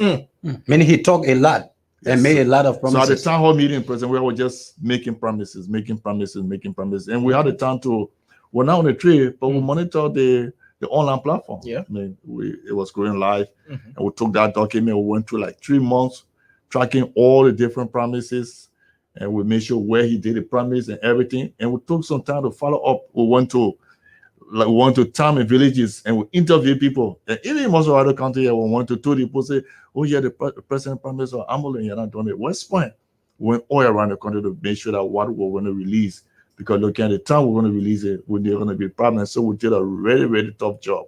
So overall, President, we had tracked 292 promises. Of that number, 24 completed, constituting 8%. 91 premises ongoing, constituting 31%. Then we have 177 premises that are not started, constituting 61% over the period of 5 years. Okay, so that's just a summary that you've given us about the report. So we'll now get a few questions going. Firstly, what has been the official reaction of the government since the report was released? The general public as well, what has been the official reaction that you've been experiencing from the public? We have received overwhelming support, commendation, appreciation from across Liberia and also Liberia. The report was discussed on Spoon, and I was just looking at about 18,000 views, and I really discussion on it. A few people from the government think that we're political. It's the proposed politically motivated, and we are not civil society group. We're just hiding behind civil society, but actually political. So the issue is that if the premises lie, is that true? Because you read the report, we'll tell you where the premises were held, when, how, where. Is that the official reaction you've seen from the government? For this report, on release the fourth report, the president office and but then Eugene Nangwe they went on OKF and say we are politicians, the report is politically motivated. We're all reading the report. So we know that whenever we release the report, the government will not like a report because the report is not in favor of the government. But there's nothing to do with whether it's political or not. These promises that were made to the Liberian people, I encourage people to vote for President Weah. If you look at the promises, 65 other promises came from the from the party manifestos. And that manifesto was well written, and I'm surprised that not many people in the government even know that they had a party manifesto. Let me just come in a bit, Mr. Jawolo. I'm looking at the report here, and looking at the parts that comes from the PPAD. That's right, the Purple Agenda for Prosperity and Development. That's governance transparency. Yeah, all right. So I do see pillar one, power to the people, which is a very, very pivotal aspect of running a democratic state. Because once the people have power, once it's economic or educational power or whatever it is, you give them more reasons to be, independent in making their decisions. Because now they don't have the. Let me just run through the 4 pillars. So power to the people. Power to the people is pillar 1. Yeah. We tried 106 promises on our pillar. 8 completed. 32 ongoing, 66 are not started. And under power to the people, you have education and training, you have health and sanitation, you have gender equality, you have youth reorientation, empowerment, physically challenged, and senior citizen. If you look at this pillar, all promises made on gender equality, there are action taken towards the promises. But then when it comes to promises on physically challenged, all the 10 promises not completed to ongoing. You come to economy and job, pillar 2. We struck 139 promises, 13 completed, 65 not ongoing, 91 not started. Under this promise, you see that just infrastructure development, 113 promises. 9 completed, 26 ongoing, 78 not started. And this is where President Weah put a lot of time. Then you go to pillar 3, sustaining the peace. We track 14 promises. On the reconciliation, 1 completed, 2 1 not started, so it's 2 promises there. You look at national security. Just under pillar 3, sustaining the peace, justice and human rights. You have 0 completed. So 0 completed. 6 promises are made, 1 ongoing. But you come to national security and defense. 6 promises, 1 completed, 3 ongoing, 2 are not started. So total promises 14. Then you come to governance and transparency. 27 promises, 0 completed. 3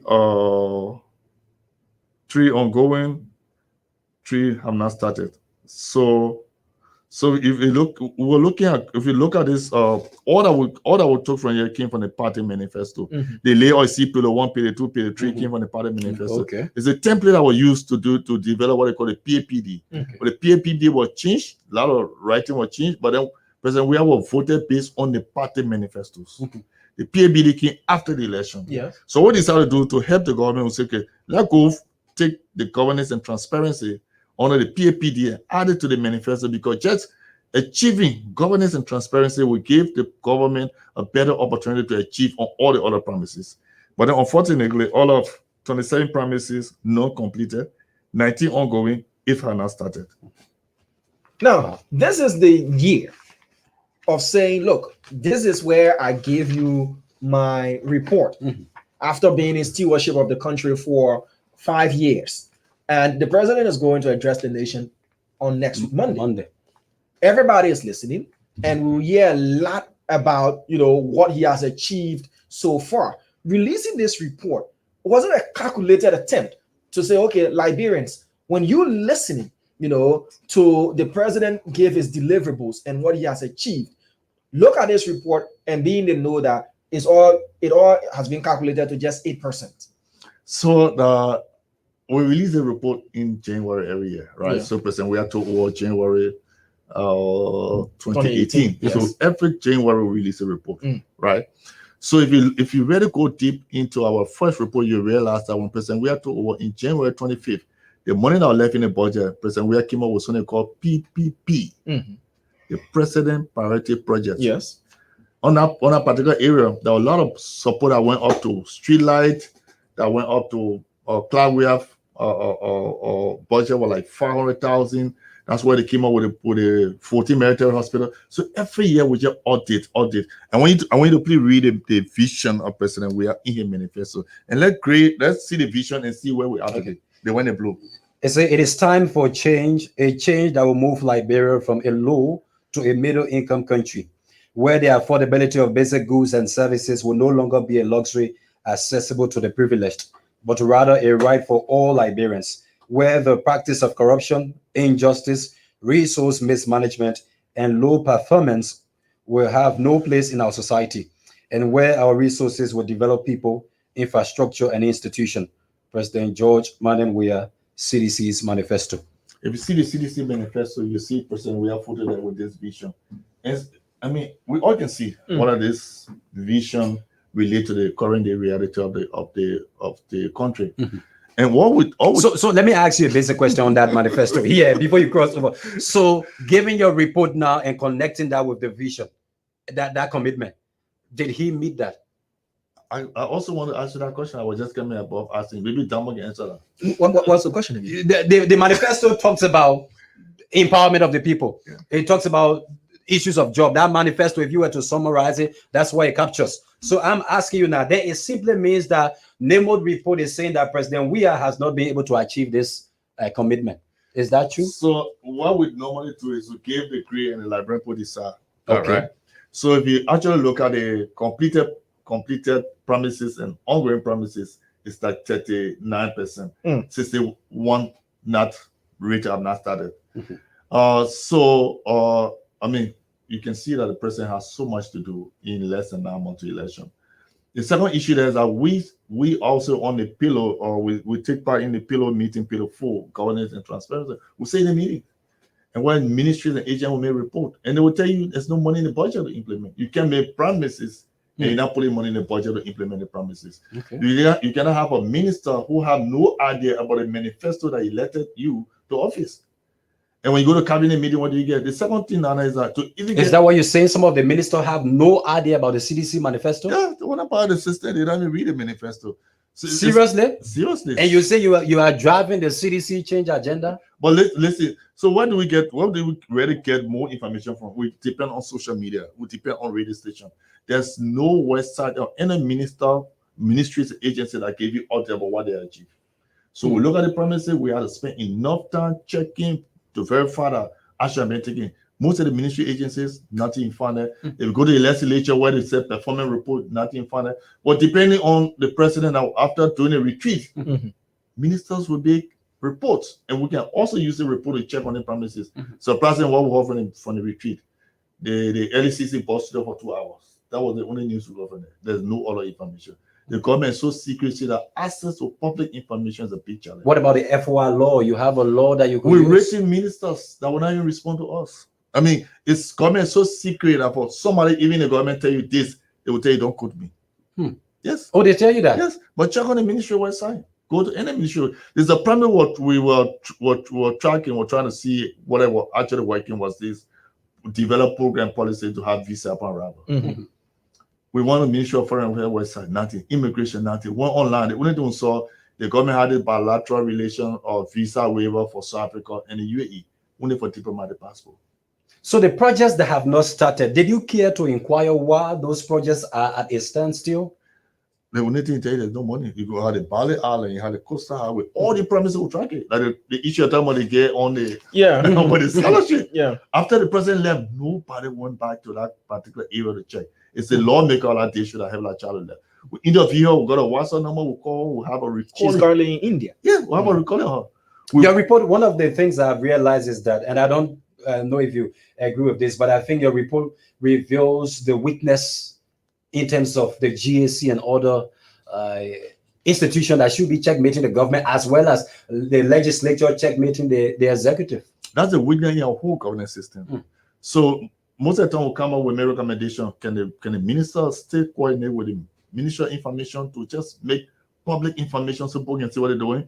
The government is complete secrecy. You go to the Ministry of Finance, they gotta tell you, even when they call meeting at the finance ministry, people don't turn up. Let me just come in a bit. People don't turn up. So people don't feel like giving information to even the president. Now that was my question there. When you said the president, when he embarked on his county tour, his nationwide county tour, he made a lot of promises. At the time, he was at 50%. Action taken. That is a pass mark. Yes. Yeah, 50%. He had completed half. Yeah. Now those promises he made during his county engagements, were they ill advised? Did he make them based on not having adequate information, as you said, that there is not proper information sharing, or he just made those promises based on the euphoria of the moment? Like, okay, there were great moments, people were hailing me, people turned out, this is what they want to hear, and I'll come back to them, in 2023 and tell them, look, give me more time to do what I have to do? Or what do you think informed him making those decisions? I don't know who are fasting the president. I don't know who guiding the president. When the president completed the 6 counties, first 6 counties, we issue a statement saying, Mr. President, you have made so and so promises. Somebody from the government called others, please share with them the promises the president made. So people follow the president, all they do, they clap, they have fun, nobody take note. Nobody invite the president. Nobody say, Mr. President, this is what you say. Right until they want to do the president promise Amolen. And the other part of it is that these are local government officials that mobilize the people that attend the meeting. So they also embarrassed. They also embarrassed that send the president left right and nobody have called us. And it's so disappointing when they're speaking to us. They took out the era where we'll do a video about where they're going to build market, about what they're going to do this. Let me tell you an example for Bond County, where in Salah District, he said we're going to complete a 100 housing unit, housing unit. Only 10 completed. 10. And when the president addressed the nation, said he completed 100, I went there and took a photo. And we issued a statement, Mr. President, it's not true. We thought the people around the president would say, okay, let's go and check. Because if you say you're going to build 100 and you say you are completed 100 and only did 10, it means that was 90 left. It's accountability. What happened to the money? And the people in Bond County, the lawmaker, the senator was saying clapping for the president. They were clapping for the president when they knew what the president was saying was not true. It happened to Bapolo, the hospital in Bapolo. The president spoke. If you see the president started national last day, he said he completed that hospital. He said completed. We checked, it was almost around 95%. So we rated it ongoing. It was just recently that were completed and launched. So people even around the president, people who support the president in the legislature, with all the different committees, the speaker, the deputy speaker, the senate president supporting the president, they are also undermining because they're not telling the truth. So it means the oversight function of the executive of the legislature is so weak. It means also undermine governance in our country. It means on Monday we should watch out also for this kind of statement. Oh, I already said for that. We're going to track all the promises the president will make and report on promises that he made. I'm concerned. And we get people in the 15 countries that are just waiting for that. So as soon as the president addressing the nation, the next day we can give you all the above. Do you think the kind of work that you do, making sure that there is accountability as it should be, does it put you in a difficult situation? Especially you said you've been called names, you've been called a political institution. I was arrested 2019. And all of that. I was arrested. 2019? 2019 after by whom? By the security of the president. So I was driving, I live in the Rio area. I was driving to go pick up one of my staff to go to the airport from a very far distance. My car bent in toward the beach. I put a car in the president convoy. Yeah, I remember that story. People were armed. The car was a white car, no license plate. Drove behind me all the way on the beach. When I turn around, they say they can't arrest me for what? I infiltrated the president comfort. What that speed the car can run? How will I infiltrate the president comfort? So I said, I will not go anywhere. They said, you follow them to Jamaica law. I said, no, if I violated, take me to the police station. They said, no. So Don't you think that was an invitation to go and sit down? And I had one of my staff in the car, and she was later. I said, get down. I said, get down. Well, anyway, she was so afraid. They entered with gun around my car. So before going, I already sent a message up to my contact in the US, with social media. People start putting it up, and they go never. It's like, let's go to the police station. I came to the police station and got my lawyer. Said they go tell me all to the lawyer. They wanted me to see the police station. I know the risks of what I'm doing, but I may not live to see the benefit of what I'm doing. Okay. But this coming election will be more than issue based. When the election is about issue based, we can track and hold the government accountable. People believing that to be president is for a party, if for few people, it's for you to come have fun. No, if you decide to be president of a country, you are the president of the country for every Liberian that need to live a better life, better education, better healthcare. We will talk about the role your partners are playing, because I see you are teaming up with some big hands. I see the US, the US government. I see you say. I see the Swedish also are involved in supporting you. We want to know the kind of support you get. I'm a US government sponsored student. Okay. So, yeah. But in Liberia, we have a culture where they say if you want to hide information from the Liberian man, put it in the book. I'm sure you've heard about that. Yes. I'm concerned with the level of illiteracy in our country. How do you get to make the layman in Lugatu, the layman across the Leeward counties, how do they get to know the importance that is associated with this report? How do they get to know? Tell you the level of engagement and reading of the report is unprecedented. I received just the morning. I received a call from the president of it and wanted the report. The ordinary people I'm talking about. They're getting it. Okay. People are discussing it. Are you doing? I'm going to have town hall meetings. We're going to do series of town hall meetings. We're going to do radio program. Okay. I will be on True FM. By attending them because of this. Okay. I was on OKFM. We go. I was on Tether. All the different radio stations. Right now, the report is on in 15 counties. Complete radio station discussing it. And besides, we already released a report on the legislature, but nobody captured that. But also did a report on the legislature. Yeah. We're going to have series of town hall meetings across the country. We want to explain for people to understand that this report is not political. This report was based on promises made by President Weah, and we just reminding President Weah that these promises had to be fulfilled as a part of looking at this, and I'm looking at the pie chart. I'm looking at the pie chart, and I see the 177, ongoing. No, not started. Not started. Yeah. In green, that covers 67%.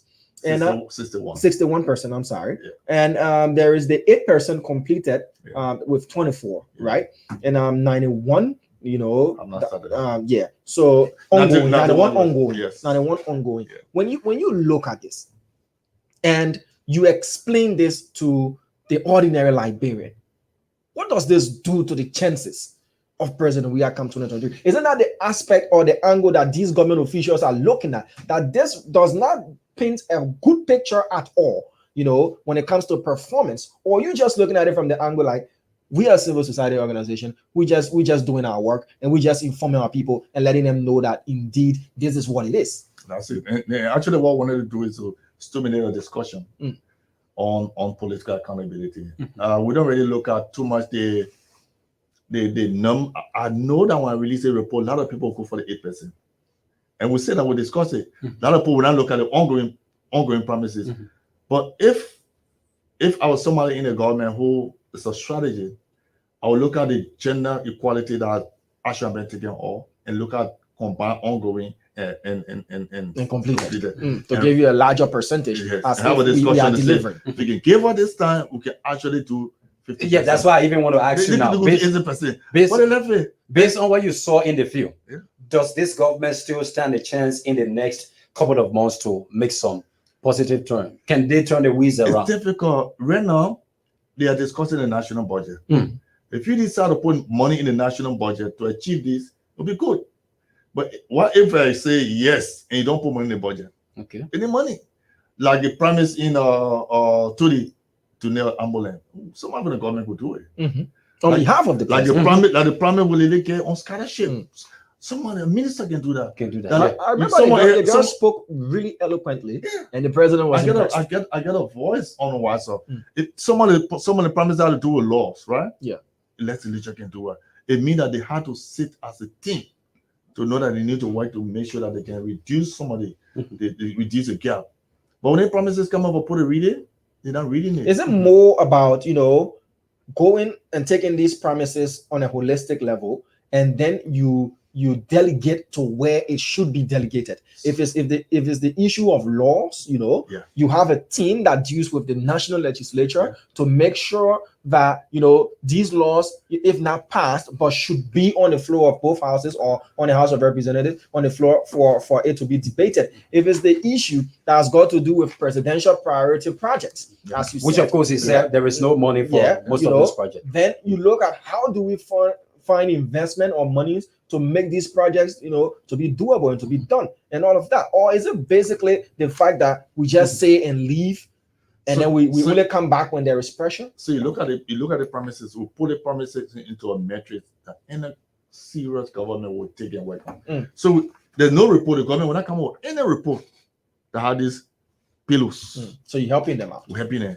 After they saw the mentor will tell you the status of the promise and the status. They're almost like an M&E plan. So if you work with the Ministry of Education, or you're the Minister of Education, you take the report, go on education and see where are your promises were made. What can you do?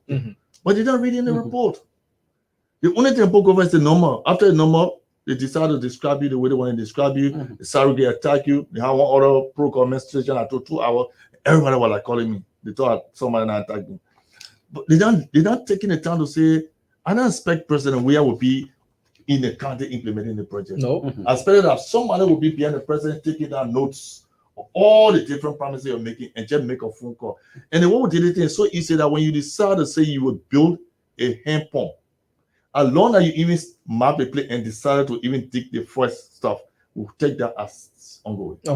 You make it so easy. The international partners, you said the Swedish, the Americans. I see there was a photo also. I think you visited the US embassy. Is it not public information? Yeah, you visited the US embassy. So this issue where the report pointed to a poor democratic credential on the part of the government, and I'm sure you reported this to your international partners.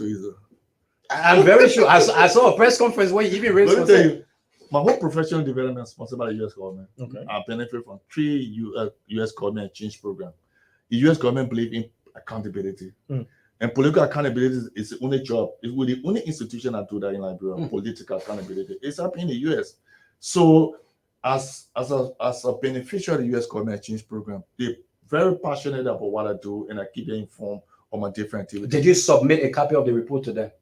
Yes. You did. I did it, and I shared with them what we're doing. I told them the methodology and everything. And they decided that they stand by me. They were going to issue a statement to say we support Eddie as a luminary. And they also came to the launch of the program.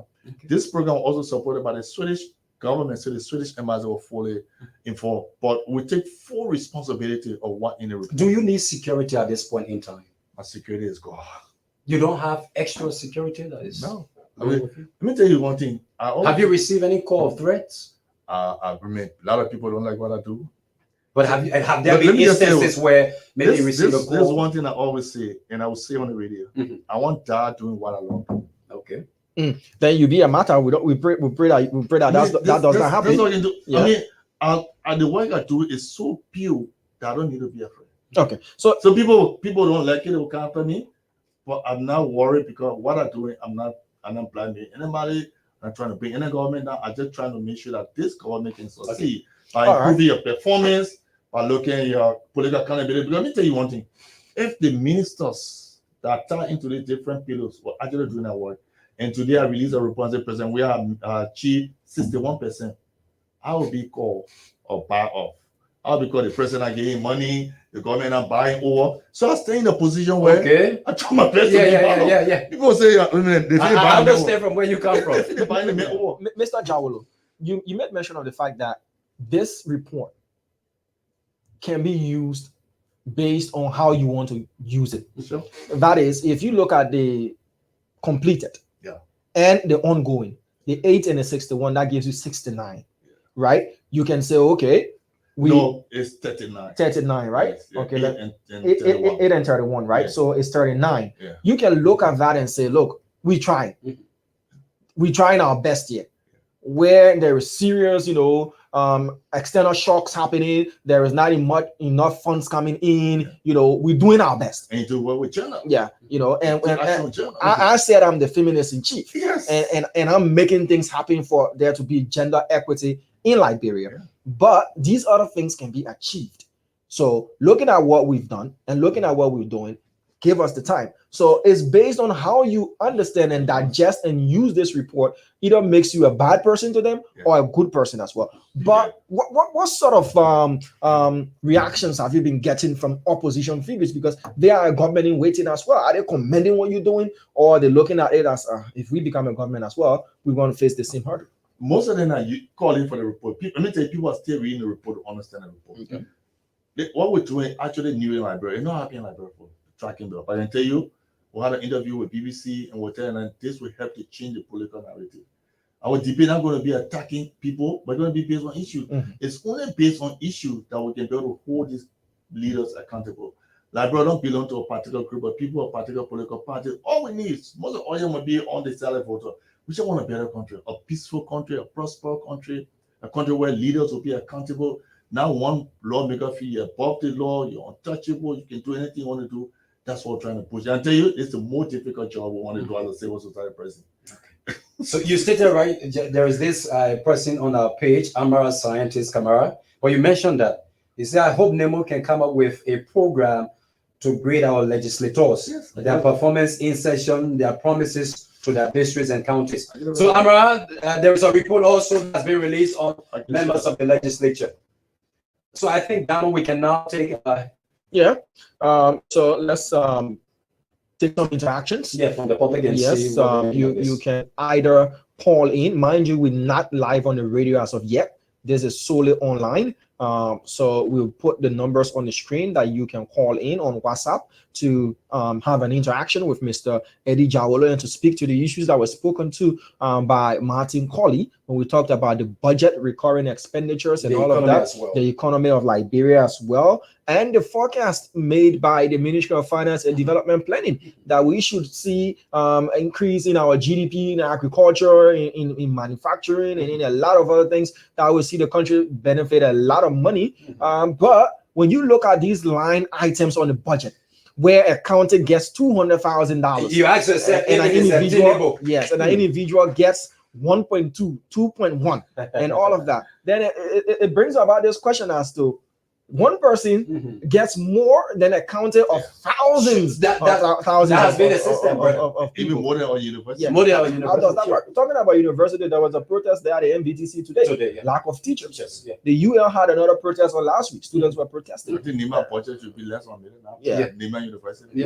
So that's the issue. So the link to the report as well, I can put the website of Nemot there. If you go there, you definitely see the link of the report. You can download the report and digest it yourself. It's easy to understand. The legislative report is also there. So this is the website, Nemot's website. You can go there and get the report for yourself, and you can digest the report as well. So, Vani, you can be announcing the WhatsApp number for people to call, to take the temporary WhatsApp number for people to call. People have the tendency, let me let you know that they will store the number and they'll keep calling the number. So we just want to let you know that it's temporary. Once we have the studio lines installed, you'll definitely be given the numbers that you have to call as well. So the two numbers are 886-064679, 086-064679. An alternative to that number is 080-165. Again, the numbers are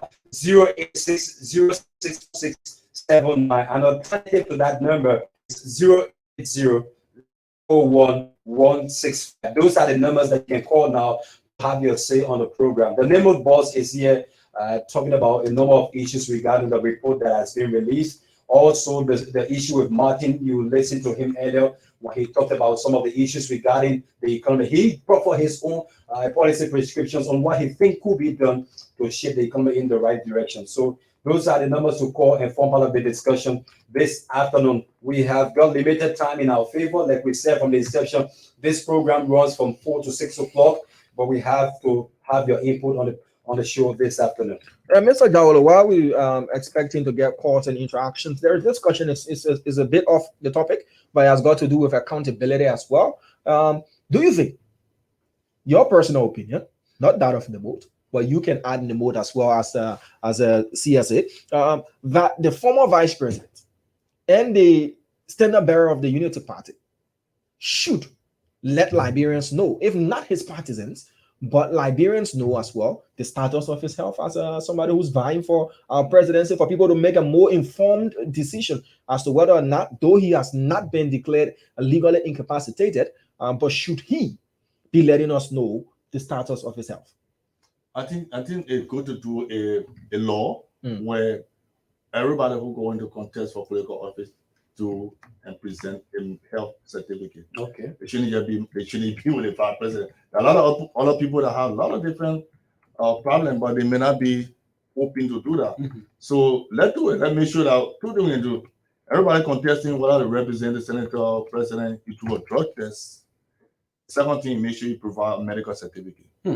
Because you may appear strong in the public, yes, but innerly you may not be. So it shouldn't be one president. Let's make a law. Let's open to everybody. Okay, I remember some time back. Fanny, you want to text those numbers to me? Let me pin them on the screen. Yeah. I remember some time back during the heat of the coronavirus crisis in the country, and the vaccines were brought in, and there was another debate again that the president should have said to us whether or not he had taken the vaccine. And up to now, I've not officially heard from the executive mansion or those who represent the president whether or not he took a dose of whether the AstraZeneca or the J&J. I can't remember a statement as to whether the president took the vaccine, but there was serious public outcry that the president, should have, if not to encourage Liberians that look, the vaccines are safe. Go out there and take them. I've gotten a shot. Lead by example, but that wasn't done. Is there another case as it's a problem because listen to the press secretary Solo Kevin, who was defending that the president don't need to show to prove to anybody that he took the vaccine. I think as a leader of a nation, you need to lead by example by making sure that you be at the forefront. I took the vaccine. I took the J&J vaccine, and I encourage many of my staff to make sure they take the vaccine. As a leader, you need to lead by example. It's just good that you encourage people to do that. But our society is still backward. We feel that people who are leaders are not accountable to us. We protect them with everything, and we make them to do the wrong thing. At the end of the day, we sit down and regret. But I think these are things that need to be placed in the law, because I know the speaker been out of the country for medical reason. I know there's somebody on the Supreme Court bench that out of the country for medical reason. So we shouldn't just tie it to one person. Let's make it as a law. That means all the people that are contesting, make sure that you bring your health certificate. And that health certificate, you come for a record now, health institution, so we know what health status you taking to the government. So that's another question. That's another debate for our legislators to have. Or even better still, something that could be, as you said, enacted into law. But shouldn't it be common practice if you have the people at heart and you want to be transparent, and you hear rumors, circulating around, as in the way the Unity Party, had those pictures being circulated on social media showing that the former vice president, was strong and walking and all of that. That in itself was a direct or indirect response to everything that they heard, whether or not the former vice president was, struck by stroke or stricken by stroke or something of that sort, that he's fine and he's moving. If you have the time to show pictorials that he's strong, he's well, why not give us the scientific proof and evidence that it is? It was good that the medical doctor that took care of the former vice president speak to the press and give the status of the vice president. Because he's the medical president, he will know better than politician. You just indicated there is no law that compels him to do that. No, there is no law. But if you want to push like that, I must say push on accountability. And the medical doctor would be the best friend to speak. So your first statement, I think, is that there is no law that compels that. So we only start compelling people to do that if there is a law that is instituted. I do agree there is no law, but there is also the issue of wanting the information, especially misinformation and disinformation, not to be circulating around, wanting to clear the doubts of not just only your supporters but sympathizers and undecided voters alike, who will be like, okay, fine, if this person can come out clean, and let us know that this is what it is, that I'm recovering or I'm okay, I don't have terminal illness. There's a difference in between you just getting sick here and going to the hospital to be treated for typhoid and having a terminal illness that could lead to you being incapacitated once you give them public office. We've had issues where lawmakers, are elected, and the next thing we know, they have some terminal disease or something, and they died, and then it causes us to have by-election and all of that. Across the board. That's what he says. Because we look at the situation right now, it's between the United Party and the CDC. Mm-hmm. It's not much of the opposition. Because the perception is that Ambassador Joseph Parker is a more how do you call it, somebody who formidable candidate to President Weah. So they are taking the whole medical thing to be more political, which I think another right thing. Yeah, so let me again announce the numbers, please, to have the callers have their say. 0886 064679, 0880 041 165. Those are the numbers you can call this afternoon to have your say on the program.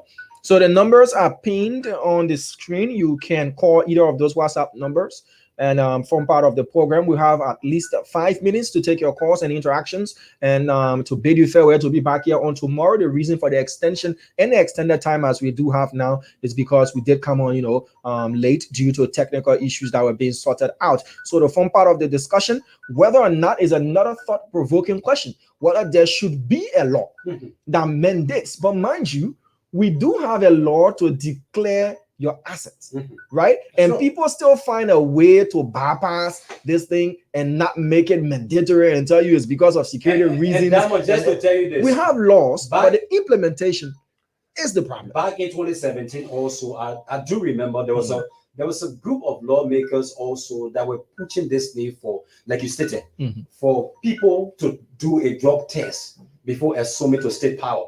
But it was being contested also by folks in the CDC.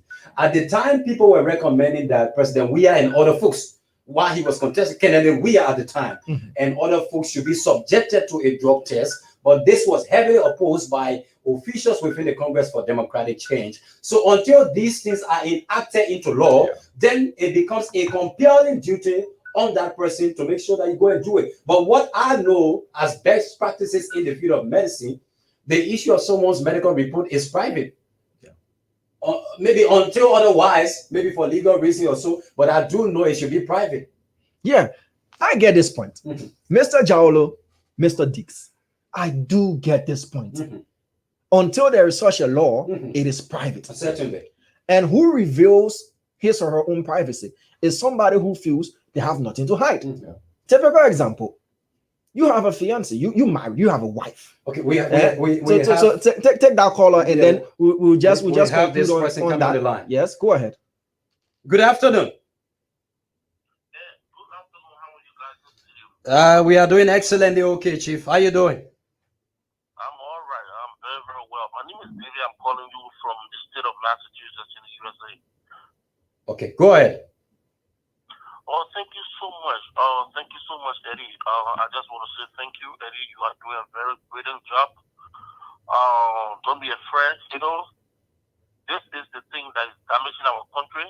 Everybody is afraid because security actors want to do something to you, but keep doing this good job. And one thing I want to tell you, Dana Slanger, yes, sir. If you want to know something about the vice president health, you are in the media. You've been in the media for a very long time. I think it is prudent for you to get to some officials of the former vice president and tell him that you want to speak to a physician, or you have his doctor or whosoever, or you invite him on the radio. You discuss about it. And one thing you need to know, Daniel, there are a lot of young people even that are sick than the old man in Liberia, but they don't know they are sick. It is not like we that live in the United States here. We take so many times. I mean, every 6 months we have our physical and so on. Liberia, how many people that go to hospital? Nobody. So young people walking dead, very, very young, energetic. They are ill, but you don't know. But look at his age. Eddie, I want to appreciate you so much, my brother. Thank you so much. Don't give up. This is what we want. You need to deal with the legislature. This government is not serious. No accountability. Look at the kind of money that you guys coming, bro. Everything going in air. And Liberians are sitting rejoicing for these guys, and they get their crops and they go and sing praises to them on the radio. Thank you. Appreciate you guys, man. Thank you so much. Thank you so very kindly as well for being a part. The numbers have been pinned on the page. You can call as well. Okay. And you can also send your views, your comments, your opinions via a message there on WhatsApp as you watching as well, and on the live stream as well. We'll definitely pin and read out your comments. So should these public officials, you know, in the absence of any given law, until there is the enactment of a law, for the sake of wanting the information to be out there, come up and say whether or not, when the issue arises, whether or not they will. Look, we see a lot of our public actors, they somewhat nicodemously sneak out of the country. They go seek medical attention and everything, and they come back. The reason we want these things to be known is not just the fact that we want to know whether you can perform or not, but there are a lot of resources going into paying people who cannot perform. Because in Liberia, we have this tendency, if the man is not around, the deputy against some. So if there is to be a project that's to be approved, or there's to be something that's supposed to bring revenue to the government or to some Liberian who wants to do some investment or some business, because this person who did not inform his or her boss adequately about his or her health status is always out. You can't get out people, son. The man going for 6 months, he ain't coming back until after 6 months. So if you want to get this inside, you have to wait for the man to come. It's costing us a lot of money, and it's making those who are supposed to be delivering to us, they don't have the opportunity to work. But that's part of the leadership that the country needs. We need leaders that are actually accountable. Like, for example, the finance minister made an accident. He took a wife to all over the country. Yeah. Do we know how much money they spend on for the money, his personal money, to treat a wife? Do we even know the medical report? I mean, it's accountability. It's an issue across every level. Yeah. In Baga was sick. It's a private person. He went to private hospital. But how about someone who went on a personal thing because on our government trip in Lofa, had an accident? He flew out of the country. Was that government money or his personal money? We don't know this. How do you track in the national budget and the legislature? There are money in the budget for medical treatment on the guys. So every time they had to go and spend a lot of money. I agree with you, but now it's not a law, so it's not compulsory to push anybody to make sure they get their medical report to you. Okay, it's not a law for which I agree to, Mr. Dix and Mr. Jawolo. When you go to school in Liberia, they get asked for a medical report. Yeah. I know that some of the school asked for a medical report. Yeah. So folks, again, the numbers to call quickly. We have 3 minutes to go. Those watching us, as you are watching us, the WhatsApp number is +231 886 064679. The Minister of Finance returned. There is nobody asking for a report. He had an accident. Was there any situation of internal bleeding? Was there, you getting me? It may not have to be with terminal illness like you were saying, but was there any situation of internal bleeding on the part of the minister? Do we know his current strength? We saw him in public with his hair, you getting me, right? In a cast, but do we know where he stands physically? So until there is a law compelling people, then you see now that the minister has returned to the country, then he too provides medical report from where he comes from. Like our president for 5 years, have you ever taken medical checkup? 5 years. Yeah. Have the president ever taken medical checkup? Yeah. What a report. Yeah. So it's a whole issue around integrity, accountability. Are we actually practicing democracy, full-scale democracy at all the full 9 yards, or we just doing this make-believe of a thing? Because I did see President Joe Biden's medical report. You know, after his mandatory test and his mandatory checkup with his physician, that was released for everybody in the US to have access to, and that was even released by his physician. You know, they have a regular checkup and everything that you do, because, mind you, you might not be a partisan of the ruling party, but he represents every one of us.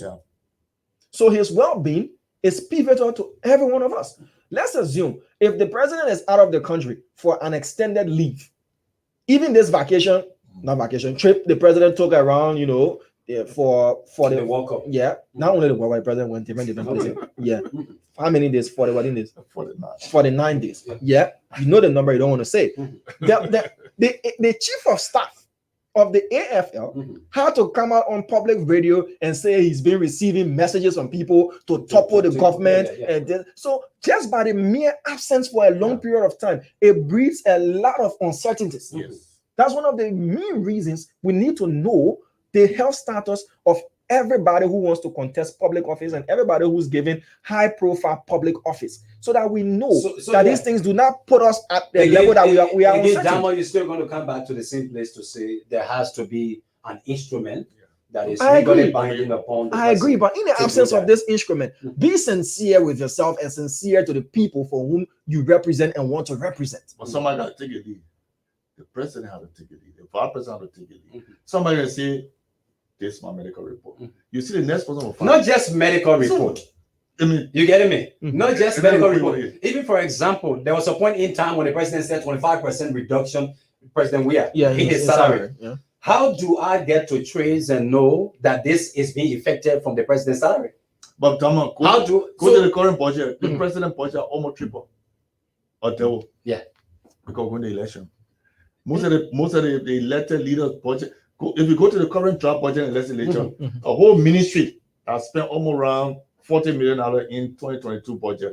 They ask you for achievement. You say there's no available information. You don't even see information. In the budget. Then you get concerned. Why will an entire ministry refuse to provide document to indicate your achievement? It's in the budget 2023. If you are asked how you expended the money, then you see the ministry. Jefferson Coach, the city mayor. Lord Mayor Jefferson Koji did not provide any information in the 2023 budget regarding his performance of 2022 budget. So they asked for performance. You have to provide a performance report. So Koji did not provide. When you go to the Minister of State website, they'll tell you say the UN General Assembly. They tell you say they use money for Facebook, social media. Millions of dollars are placed in the budget. But Mr. Jaolo, you are somebody who's in the accountability sector. We have 3 organs of government, and every one of them is essentially important. But the legislature plays a lot of roles that amounts to accountability. If there is no budget performance review, as mandated by law, it's like I gave you money to go buy something.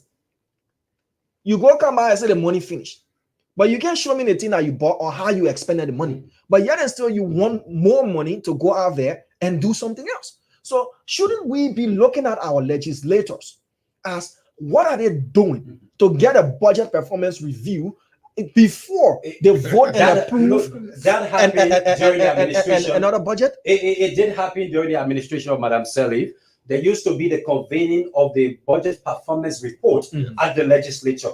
Where before, it used to happen under Madam Sirleaf, but under this government, I don't know if there has been any convening of such meeting. So you have to, it is based on your performance report of the previous fiscal year that government will look at and know if you are being sensitive about using public funds. So like I am saying in the 2023 budget, there is no report for Jefferson Koji on how. But even the legislature and other institutions the legislature don't have a budget achievement report, right? So all the money I going to the legislature, 64 million. In terms of performance, they will say there's no available information. So what do you expect other people to do when you can't do it? So it's like he who comes to equity is not coming with clean hands. The legislature from 2018 to 2022 has spent more than $238 million.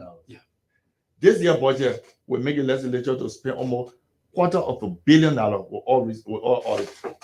All right, folks. With all audit. So that's all the time we have. Mr. Eddie Jaolo will definitely reschedule another scintillating discussion here on trending issues. We'll find time again. I know you have a lot of community engagements. You have to go out there and let people know. Let's just make it clear. It's not just the president's performance report that is on the most website. They have that of the legislators as well. So many other activities. So you can go there and see how your lawmaker is performing. So that when they come to you during campaign time, as pre-campaigning is already ongoing, you can present these documents to them as well. That look, according to Nemo's report, this is what you did in terms of representation. This is what you did in terms of oversight. This is what you did even in session in terms of being present. You were not around. So how did you ably represent us that you asking for another 6 years to do better for us? Mind you, it's a pivotal year in our country's history. 2023 is here. We have a lot of first-time voters. Not only those turning 18, but a lot of people have decided not to vote for different reasons. You look at our elections, since the 2017 election, there has been a low voter turnout. People feel like there's no need to vote. But you need to step out there and give these reports so people to know whether or not they need to make a serious change. Thank you again. We've been here. My name is Diamond Slanger. He is yes, sir. Your name, sir. This is Vanny Dix here, and this has been a wonderful pleasure on the platform this afternoon. We hope to rejoin you tomorrow again to have some fruitful discussion. Thank you so very kindly, Mr. Jalo, for joining us. We'd like to extend greetings also and thanks Martin Corley, who was on earlier talking about issues of the budget. And many thanks to you who have been following us on the platform. Punch TV is here very strong this time around to stay with you, and we are here to give you some punches. The punches that do help the Liberian people to get. Mr. Jalo, I see you've already taken off your headset, but you can hear me as well. I'm about to play this song. Based on your report, you can choose to answer this question or not. Based on your report, should you find a friend like President William in terms of delivering promises? Yeah. I'll keep that for now. Yeah, okay, so there you have it. Tight-lipped about that. All right, folks, bye-bye. Thank you for watching, and let's enjoy this song.